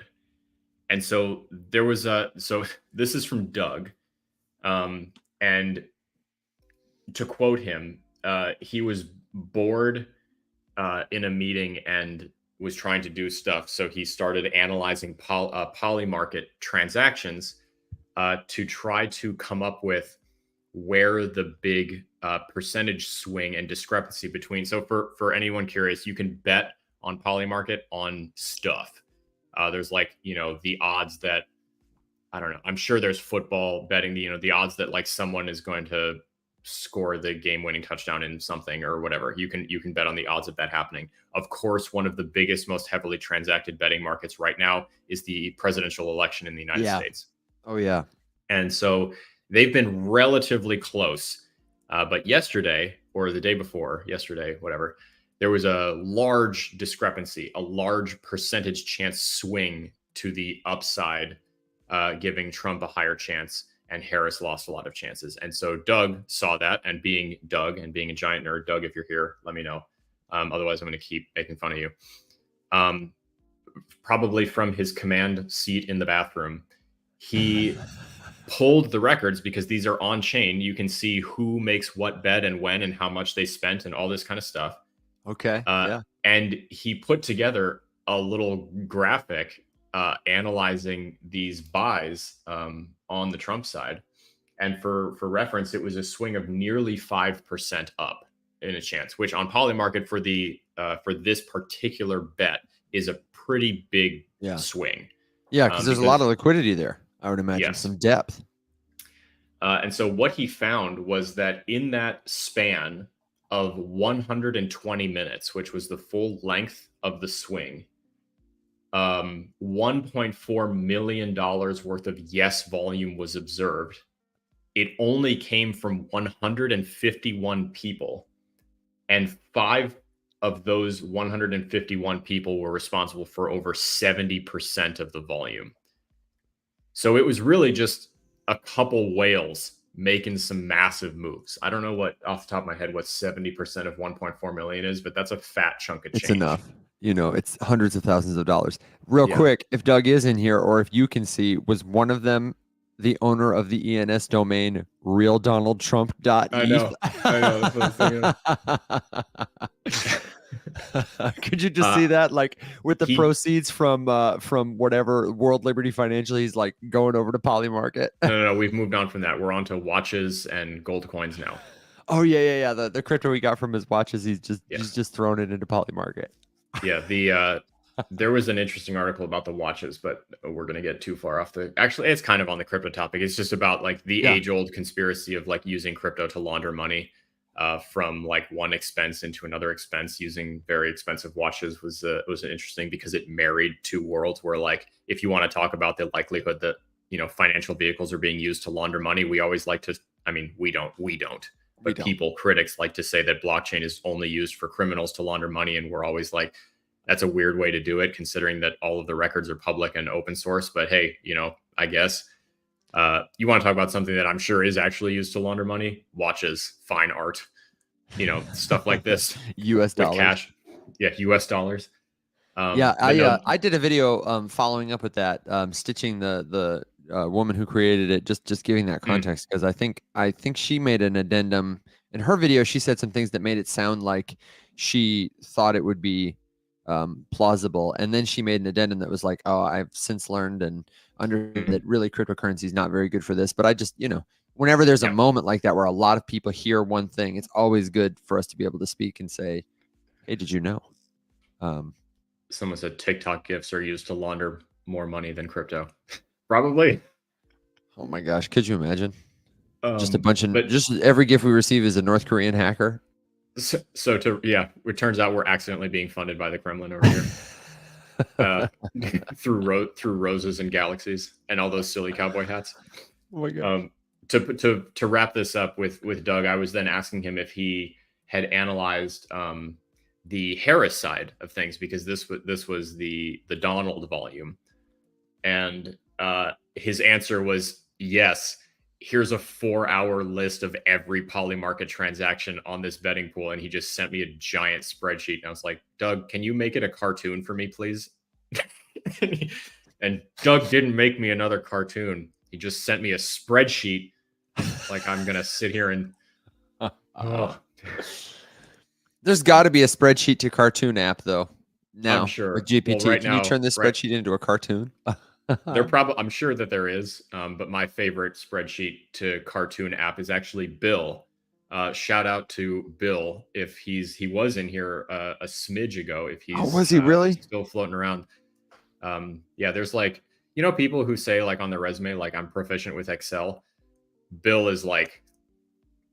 probably created the spreadsheet. Like that man loves. He doesn't take notes on a notepad. He takes notes in a spreadsheet written in formulas that predict what the end of the meeting is going to tell you based on his first. I'm just making shit up, but that boggle the mind and bewitch the senses. So he's made me lots of very nice spreadsheets over the years. That's for Bill, because we really do love Bill. So, Evan, one thing I did want to talk about, because I posted about this the other day. The famous the meme with Pepe pulling his eyelids down. Yeah. Oh yeah. Yeah. So I mostly see it. I feel like when you're reacting to stuff in Discord, you're kind of a Pepe reaction maxi. I love Pepe. Yes, and that's not an endorsement of the meme coin. I just like the frog. Okay, so yes, I know that meme. He's pulling his eye sockets down. So I posted that picture the other day on Twitter, and I was just, like me watching someone confidently, and this is an influencer that like I've spoken to personally. I actually threatened with a lawsuit once because he really fucking pissed me off. That's a story for another day. He knows who he is. He's an idiot, an absolute dumpster fire of a person. But he was just like on live, confidently telling a room full of 80 some people that Ethereum was going to go to $12,000 this cycle because of the popularity of the ETH ETFs, which is perfectly capped off with this headline from CoinSpeaker: Ether ETFs see zero inflows. Ethereum Foundation continues selling ETH. The ETFs are not fucking popular. No one likes the Ethereum ETFs. Okay, if anyone's trying to tell you that the Ethereum ETF is going to skyrocket the price of ETH because now traditional investors can dump all of their whale money into it, they're doing it to Bitcoin. The Bitcoin ETFs are very popular. One of the most popular ETPs in the history of ETPs. Yeah. Ever. And that fact check me on that. Look it up. The ETH ETF sucks. No one likes it. Like Will doesn't even cover it because it's so boring. Because no one buys it. And do you agree with the sentiment that it's probably because there's no staking? Yes, they can't get a it's piece of that pie. 100%. Yeah. Tell me this. Why the hell would anyone who was bullish on the future of Ethereum buy the ETF over staking it? Yeah. With Lido or comparable. Yeah, I don't know. I just don't think it's the same. I don't think it's the same crowd as the crowd of people. I think if ETH started to just pick up in price for some other reason, that you would see some inflows. I think that would be about it. Unless they get staking. Khalil asks why I like Pepe. I literally just like the frog. I just think he's funny. And there are so many great Pepe facial expressions that just perfectly match me whenever I see stuff. Like there is no more perfect meme than Pepe ripping his eyes out of his face to personify me watching crypto lives on TikTok. Machiste says, Alex, your pragmatism is hurting my heart. That's what I'm here for, Mike. Hey man. But no, it's just that's just a simple fact. I wish that it was popular. I wish it was cool. It just doesn't make any fucking sense if there's no staking. And that's just a fact. That's not an opinion. It's an objective fact that it hurts ETH. It hurts it. It actively is bad for the network to have this ETF without it being staked. Like, look at Golem. Okay, look at what's it called? What's that giant group called? The Golem Foundation. That's unfamiliar to me. These are some people who were involved in Ethereum way back in the beginning of ETH at the initial fork. Okay. And I've spoken to one of the members of the DAO that governs this pot of Ethereum. It's a tremendous sum of money. It's like 100,000 plus ETH. Hold on, let me find the name because you can look it up. Are these the guys? They're doing some sort of yes. Yeah. They were doing charity work, or they were supporting the new stable coin or something. I feel like I remember you talking to me about these guys. The volume impressed me. They run all sorts of Octant. Octant is the name of the group. Yeah. So if you look, how'd you get Golem from Octant? Because the Golem Foundation turned into Octant, or the Golem Foundation is involved in the creation of Octant. Yeah, it's a very interesting story. Basically, the long and short of it is that right now there are these people who own a tremendous amount of ETH, governed by a DAO. They vote every month on allocating it to different stuff. They fund all sorts of things. They run a big grants program. They do not-for-profit assistance. I spoke to them actually about getting grants for the rescue. I've spoken to them about getting funding for other stuff. I spoke to them about staking some of their ETH through the CrowdStake platform and delegating staking rewards, because they have 100,000 plus Ether staked, which earns at current prices $14 million a year in staking interest. And their average price of acquisition for each individual ETH is $4. You want to talk about a return on investment? But basically, they just some of the people involved in the DAO. Ace, I think it's a different Golem, because there is that thing with the token, but there's like an old foundation of engineers that did something. I'd have to look. I don't want to. I can look it up. Okay, thank you. Because I remember hearing about that ICO too. Anyway, but they just kind of like felt guilty. I guess there was some guilt about like the way that they got all of it, because a lot of that ETH got purchased when people were actively dumping after the fork. But they think that had people known or fully understood the entire picture, they probably wouldn't have offloaded so much ETH for so little money. And so they just kind of wanted to like be doing good things with it. Yeah, it's different. Someone's telling me it is the same project. Golem Foundation is the one that stakes the 100K ETH. Yeah. Okay. So is Octant just owned by? Now I'm even. Let me. But I think GLM, the token. Yeah. These guys, they raised 820,000 ETH in an ICO, which is a lot. Ludicrous.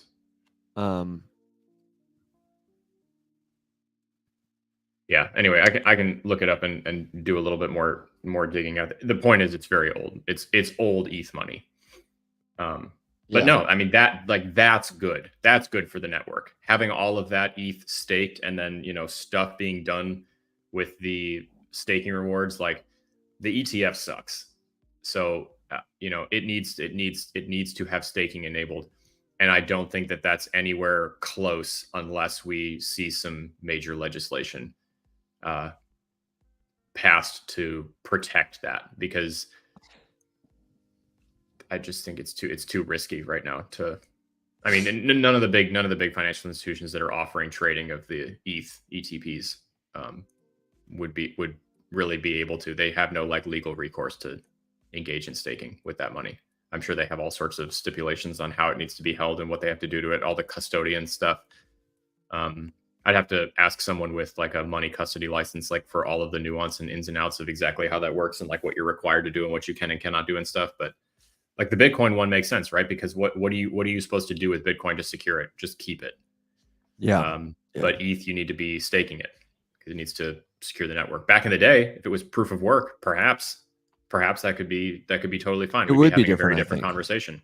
Yeah, I But think that's it would. not the world we live in. Somebody asked, just about is that ETF or anything else, an ETH killer? Is ETH dead? That kind of thing with the advent of layer 2s and whatnot. I think ETH is going through a really important maturation moment.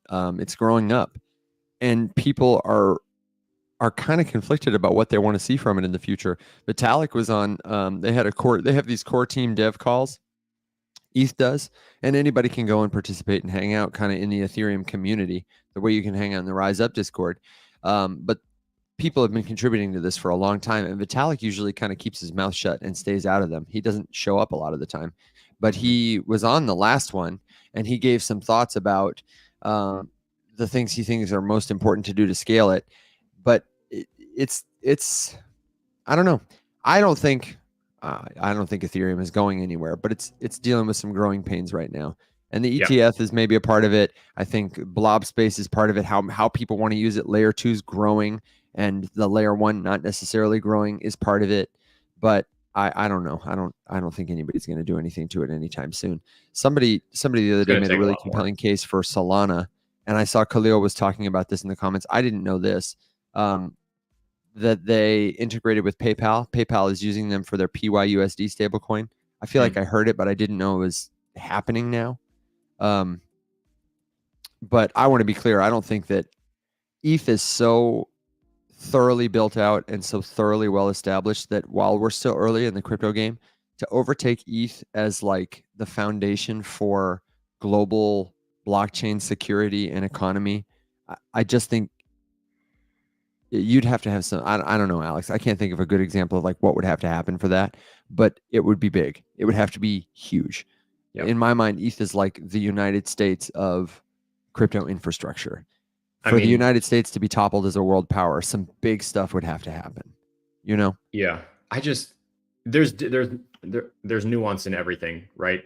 So ETH toppling could happen in a number of different ways, theoretically. Yeah, and I don't necessarily mean market cap. Somebody else might outpace them in market cap, but that's not what I'm referring to.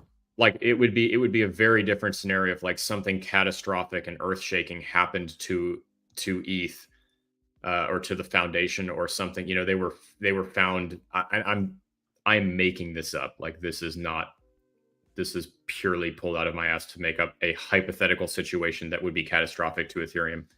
If it turns out that the foundation, right, was engaged in all sorts of shady backroom corporate manipulation, bullshit, whatever, things like that could be very earth-shaking to the network as a whole. Some massive security flaw, the encryption being broken, I don't know, I'm just whatever, right? Or another network could just, like Solana, take Solana, that's probably the most commonly talked about one. Really given its rise, especially this year, especially given the post-mortem following the FTX debacle. That would not be the catastrophic end to the space or anything ridiculous like that for Solana to just get really popular and for interest in ETH to die off because of a better whatever, this, that, and the other thing over on Solana. That would be a very different method of ETH being replaced. I think the thing it would have to be, I think it could be the L2 thing. I think if there are some people who argue that scaling Ethereum with layer 2s is inherently good for the L1, even if the L2s are taking up most of the fee share. I shared on the show recently that for Arbitrum, every ETH made $1 for every $280 in fees that Arbitrum made. I'm sorry. Say that number again. ETH made $1 for every $280 in fees that Arbitrum made. Some people are making the argument that because there's been so much focus on L2s, it's come at the expense of the L1. That if we're going to scale the L1, that if we're going to scale the whole thing, we got to scale the L1. Some people think L2s are the way to do that, and some people think L2s are extractive, and that because they compete for revenue with the L1 and are winning, that eventually they will take all the lifeblood there and they'll move on. Like they'll kill the network, and then we'll have to move to another L1 to build L2s on top of it in a more sustainable way. Kind of like if we're mining fossil fuels from the earth, and then when they're gone, we'll have to go to the next mine and just, leave behind all the people we've built up there. The top 10 revenue producing by fees blockchains are ETH and ETH L2s. I think there's one that's not. I heard this the other day too. I'd have to go back and check it, but I don't know. I think that kind of thing, if not solved in a meaningful way, like if it becomes extractive, purely extractive, could really challenge it. But I don't think they're likely to let that happen. I don't know. I think it's the kind of thing you see coming. Yeah.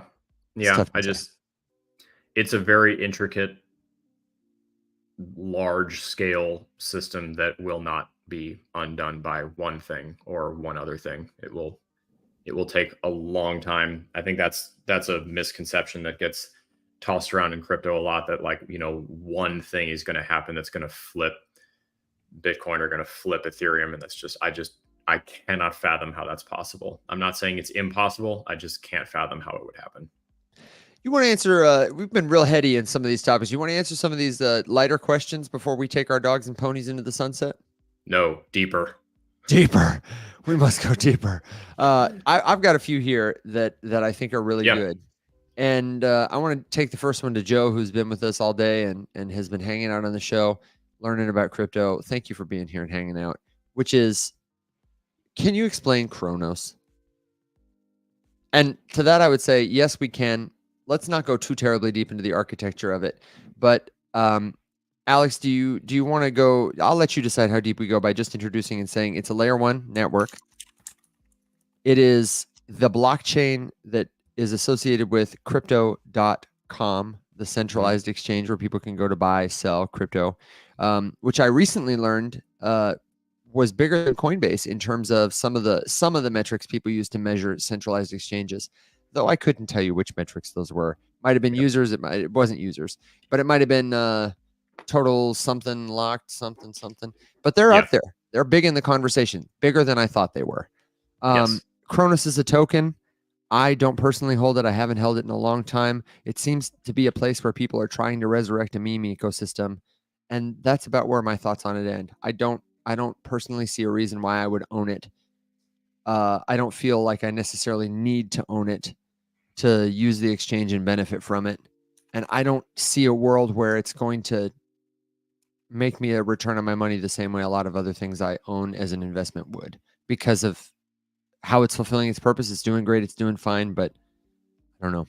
I'm not sure I see a super bright future for it in terms of big time growth. It's pretty big. Yep.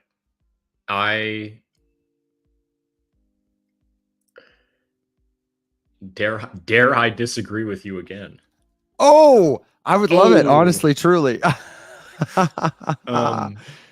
Okay, so I honestly, until pretty recently, completely shared Evan's sentiments here that crypto.com is overshadowed for me as a native by better options, better experiences, and whatever elsewhere. I've tried to use crypto.com before. It's actually one of the first big scale exchanges that I ever tried to use, and it just didn't work well for me. This is years ago though. So I will admit it's been a while. However, I found this person, her name is Jen, on Twitter, and I really, Evan, I actually DM'd her because I think I tagged you in something yesterday. Did you see it? Dude, it was on Twitter. Of course I didn't see it. I will look. I tag Evan and stuff on Twitter, and then I assume that he's going to check, and I forget that I have to tell him that I tagged him there.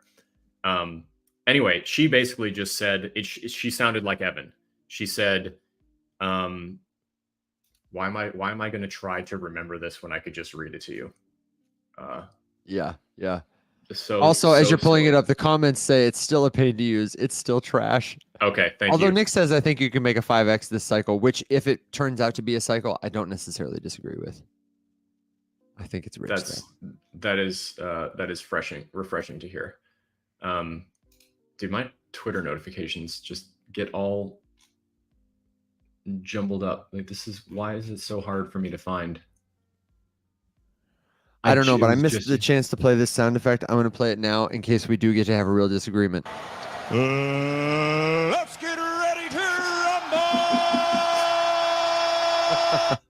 rumble. Okay.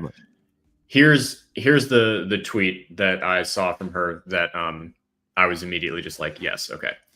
So she said, I think the space deserves better content. We can create viral content in hopes of onboarding, but in my personal opinion, the content available after someone enters the viral funnel is not good enough. We need actual stories and real storytellers. I hope I can be one of them. And I was like, tell a better story, you say. And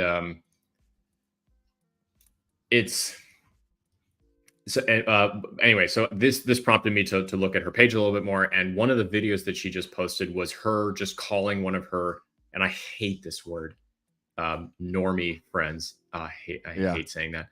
It's such like a backhanded. It's kind of demeaning, yeah. Yeah, it's so fucking cringe. Anyway, she calls one of her friends who clearly is not into crypto or whatever, but has heard of it probably because they're friends with Jen.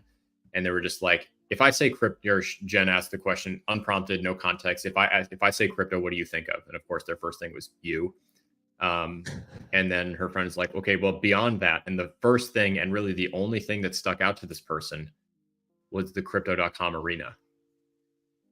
And I will say that when you stop and think about it, no one has more marketing in the traditional sense in the United States than crypto.com. Does Coinbase have an arena? Genuinely asking. Okay. That's insane that they haven't also purchased one. Crypto.com's logo is on the shorts and the t-shirt of every fighter in the UFC. It's written on the floor and hung on the walls of the octagon at every UFC match. There's an entire arena named after them. Matt Damon did a Super Bowl commercial for them, which is kind of a meme, but still a thing. He was not the only celebrity to do a commercial for them. In terms of like things that get airtime, Handball Kansas City says Coinbase does sponsor arena. I'm asking, does Coinbase like, is there a Coinbase arena like for someone? I think I've seen Coinbase at NBA games. Okay. Like as a sponsor. But you're right that crypto.com has the lead in terms of they have sponsored more stuff, more places. And I think their name is more notorious in that world anyway.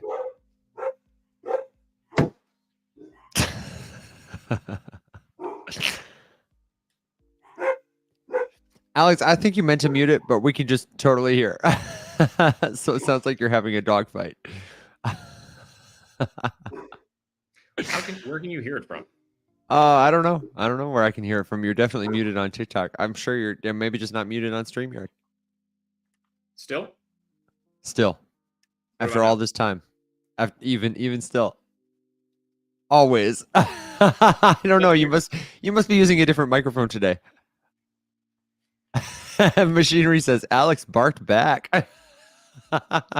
Dude, it annoys me so much. Like, Zula's been here for 10 years. She knows exactly what's happening right now, and she still just never shuts up. Just like, we get it, dude.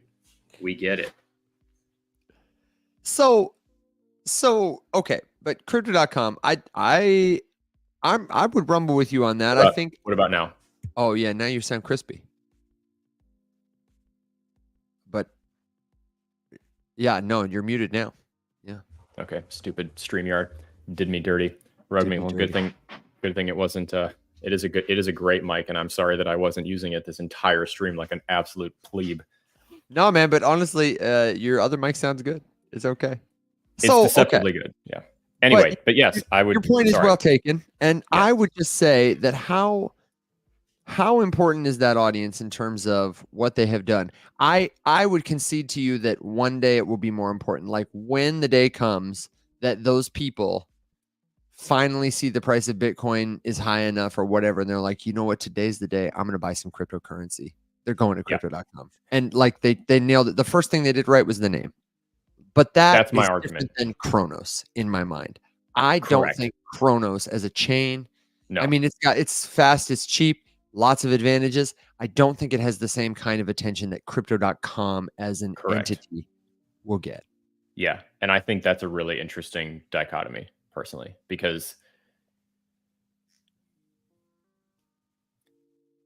I'm trying to go through a list in my head of exchange tokens, right? Because that's absolutely a whole niche. Notably, I think Uniswap does not have one. Yeah. Uniswap is special though. I would say that those are indifferent. I'm talking about centralized exchange tokens. Yeah, I think DEX tokens are a different kind of class of exchange token that make a little bit more sense. Actually, Coinbase kind of has their own with USDC, which is essentially the Coinbase exchange token. Yeah, and they're trying to corner the market on ETH. I think in terms of people who are consumers who will use ETH, I think most of them will start using it on Base. Yeah.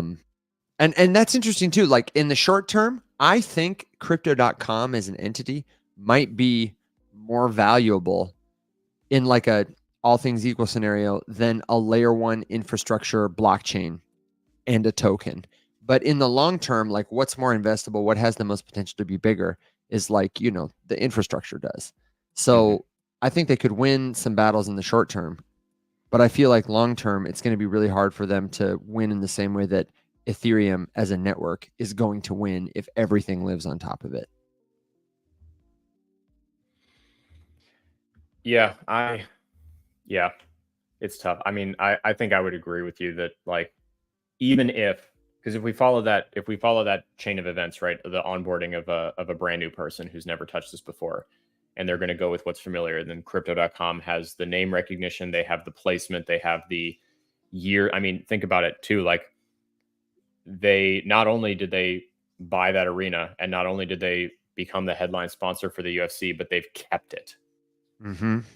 They didn't pull the plug 6 months in. And we've seen so many things like that, like, you know, go the way of the dodo because it ended up not being worth it and they couldn't accommodate the expense anymore. That's not the case. However, I would agree with you completely that the order of operations for a brand new person to onboard, wherein they have the name recognition for crypto.com and they show up to that exchange to make their first purchase, I don't see a world where that's not to buy ETH or to buy Bitcoin. I would find it very hard to believe that they would show up and buy Crow. Yeah. I don't think that's anywhere on their radar. And I think interestingly enough, BNB is probably the best one far and away because of the adoption and the development of the ecosystem itself to do stuff. And Crow is not one that you ever hear about someone moving to build stuff or to launch new things or to do stuff. Even though I know that there are things that exist there, it's not talked about in the same way that the Binance Smart Chain was, or still is to this day. It's still a big deal. The linkage of like the chain to the token, the ecosystem of products, Binance won that one for sure. And Coinbase is closing in on them. And the only reason, I mean, I think it's a smart play that they don't have a token, that ETH or USDC are their tokens. No, 100%. And I truly, truly hope for the benefit of the entire space and ecosystem that they don't. I think if anything could torpedo Base, it would be launching a Base token. And I'm trusting that they know that. And that they won't make that mistake. Carol says she got someone on the phone who as helpful as could be, but they still did not allow me an account. What exchange is that? I'd be curious to know. I'd be real curious to know. So, Evan, real quick here, as we wait for that, and then as we wrap up, have a couple announcements just to make for the show for the rest of the week for everyone who is curious. We have 2 guests coming this week to 2 different streams. So the first one is will be here tomorrow for the After Dark episode. It is my good friend Icy, who is a video game streamer, Web3 gaming aficionado, member of Wolves DAO, big on Twitter, hosts a ton of spaces. He has my favorite Twitter video series that he just started that I've been all over him to keep going on and to bring to TikTok. I'm relentlessly bullying him into TikTok, where he does like today in Web3 gaming. It's rapid fire news, but it's gaming focused exclusively. So if you're interested in that, there is pretty much nobody better. Actually, there is no one better than Icy and Sam to follow for just like Web3 gaming analysis and overall. So Icy, aka Derek, will be here tomorrow for the After Dark stream. Talk about whatever. I think we're going to go through some gaming tokens specifically and some projects coming. There's been a whole lot of developments. Kind of let him share some of the things that he's working on, looking at. He just got back from Singapore. So he's recovered, all that good stuff. So we can hear about Token 2049. We can hear about Solana Breakpoint. And I don't know if he's going to the next one. I know Sam is about to go to Argentina for another one, and then they're going to DevCon in November. So anyway, if you have gaming questions, if you want to know about gaming altcoins or gaming currencies and all that sort of stuff, he will be here tomorrow. He's fantastic. And he's also like probably the only person I know that could give Evan a solid run for his money just for nicest human. Wow. The 2 of them on the same stream tomorrow is going to be, I'm going to look like even more of a crotchety asshole than I already do. It's about to get pleasant. Yeah, strap. And it's about to get fucking pleasant in here. It's very kind of you. The next morning, newsflash, Evan is a sweetheart. And that's the After Dark show at 7 p.m. Central Standard Time tomorrow. Yes. Okay. Not tomorrow morning, tomorrow evening. I'll have it in Discord, and I will share the links to Icy's Twitter in Discord as well. He is also, I think, going to hook us up with a restream the show through his Twitter tomorrow to give us a little bit of a boost. Awesome. So that'll be great. But everyone, absolutely, he is one of the very few people that I enjoy reading tweets from. Next on Thursday is someone who I very recently met. Waiting for a more specific bio for her, so I'm just gonna freeball. Just fake it, make it up. Yeah, 3-time Olympic champion in shot put and curling. She is the creator of a platform called Dragon's Academy, which is a Web3 and crypto and blockchain and all things adjacent learning platform that I would say is sort of like a marriage and love child of Neopets meets Prodigy. And if anyone has children, you've probably heard of Prodigy. It is an educational platform that is used in basically every elementary school in the country. Specifically for, I think, math and reading are their only 2 areas of focus.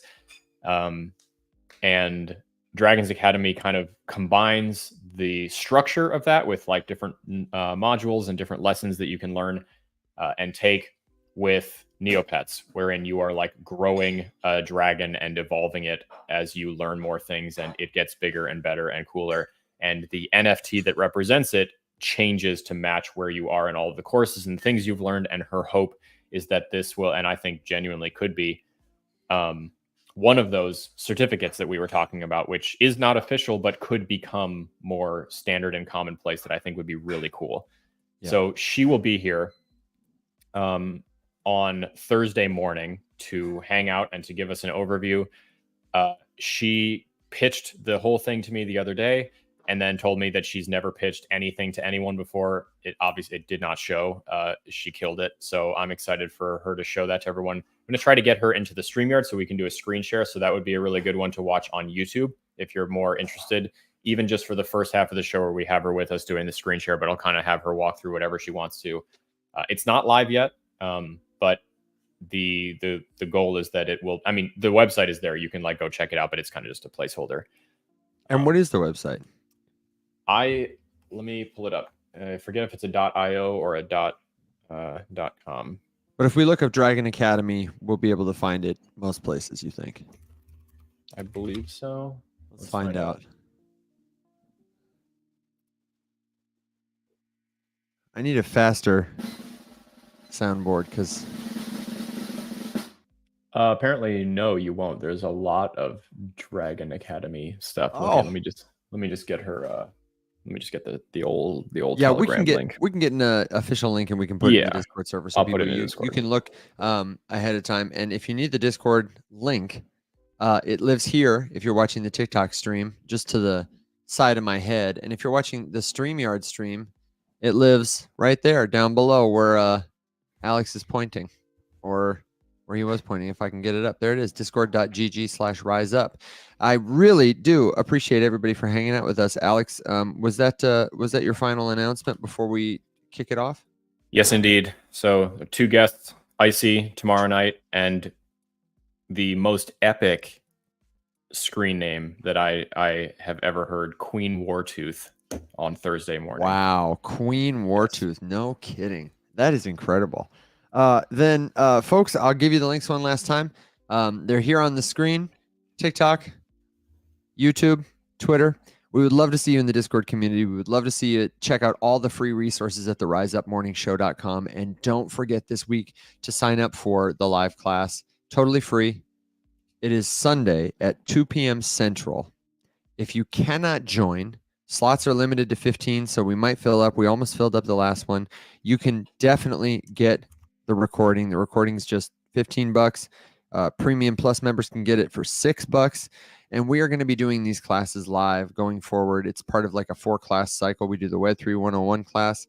We do how to stop losing money on scams and schemes. We do how to DeFi, and we're going to do a portfolio principles class that kind of teaches you some researching skills and helps you just evaluate for yourself, whether you're building one for the first time or amending one, how to go about the business of assembling, tracking your crypto, that kind of stuff.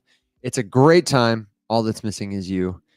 And as my final thought, I am going to play the jingle one more time. We'll be back tomorrow at 7 a.m. Central Standard Time, my friends. Good morning, the Rise Up Morning Show. Oh my gosh, I never get tired of it. Alex, thanks for a great show, man. Everybody, thank you so much for being the best part of what we do. Until next time, my friends, rise up.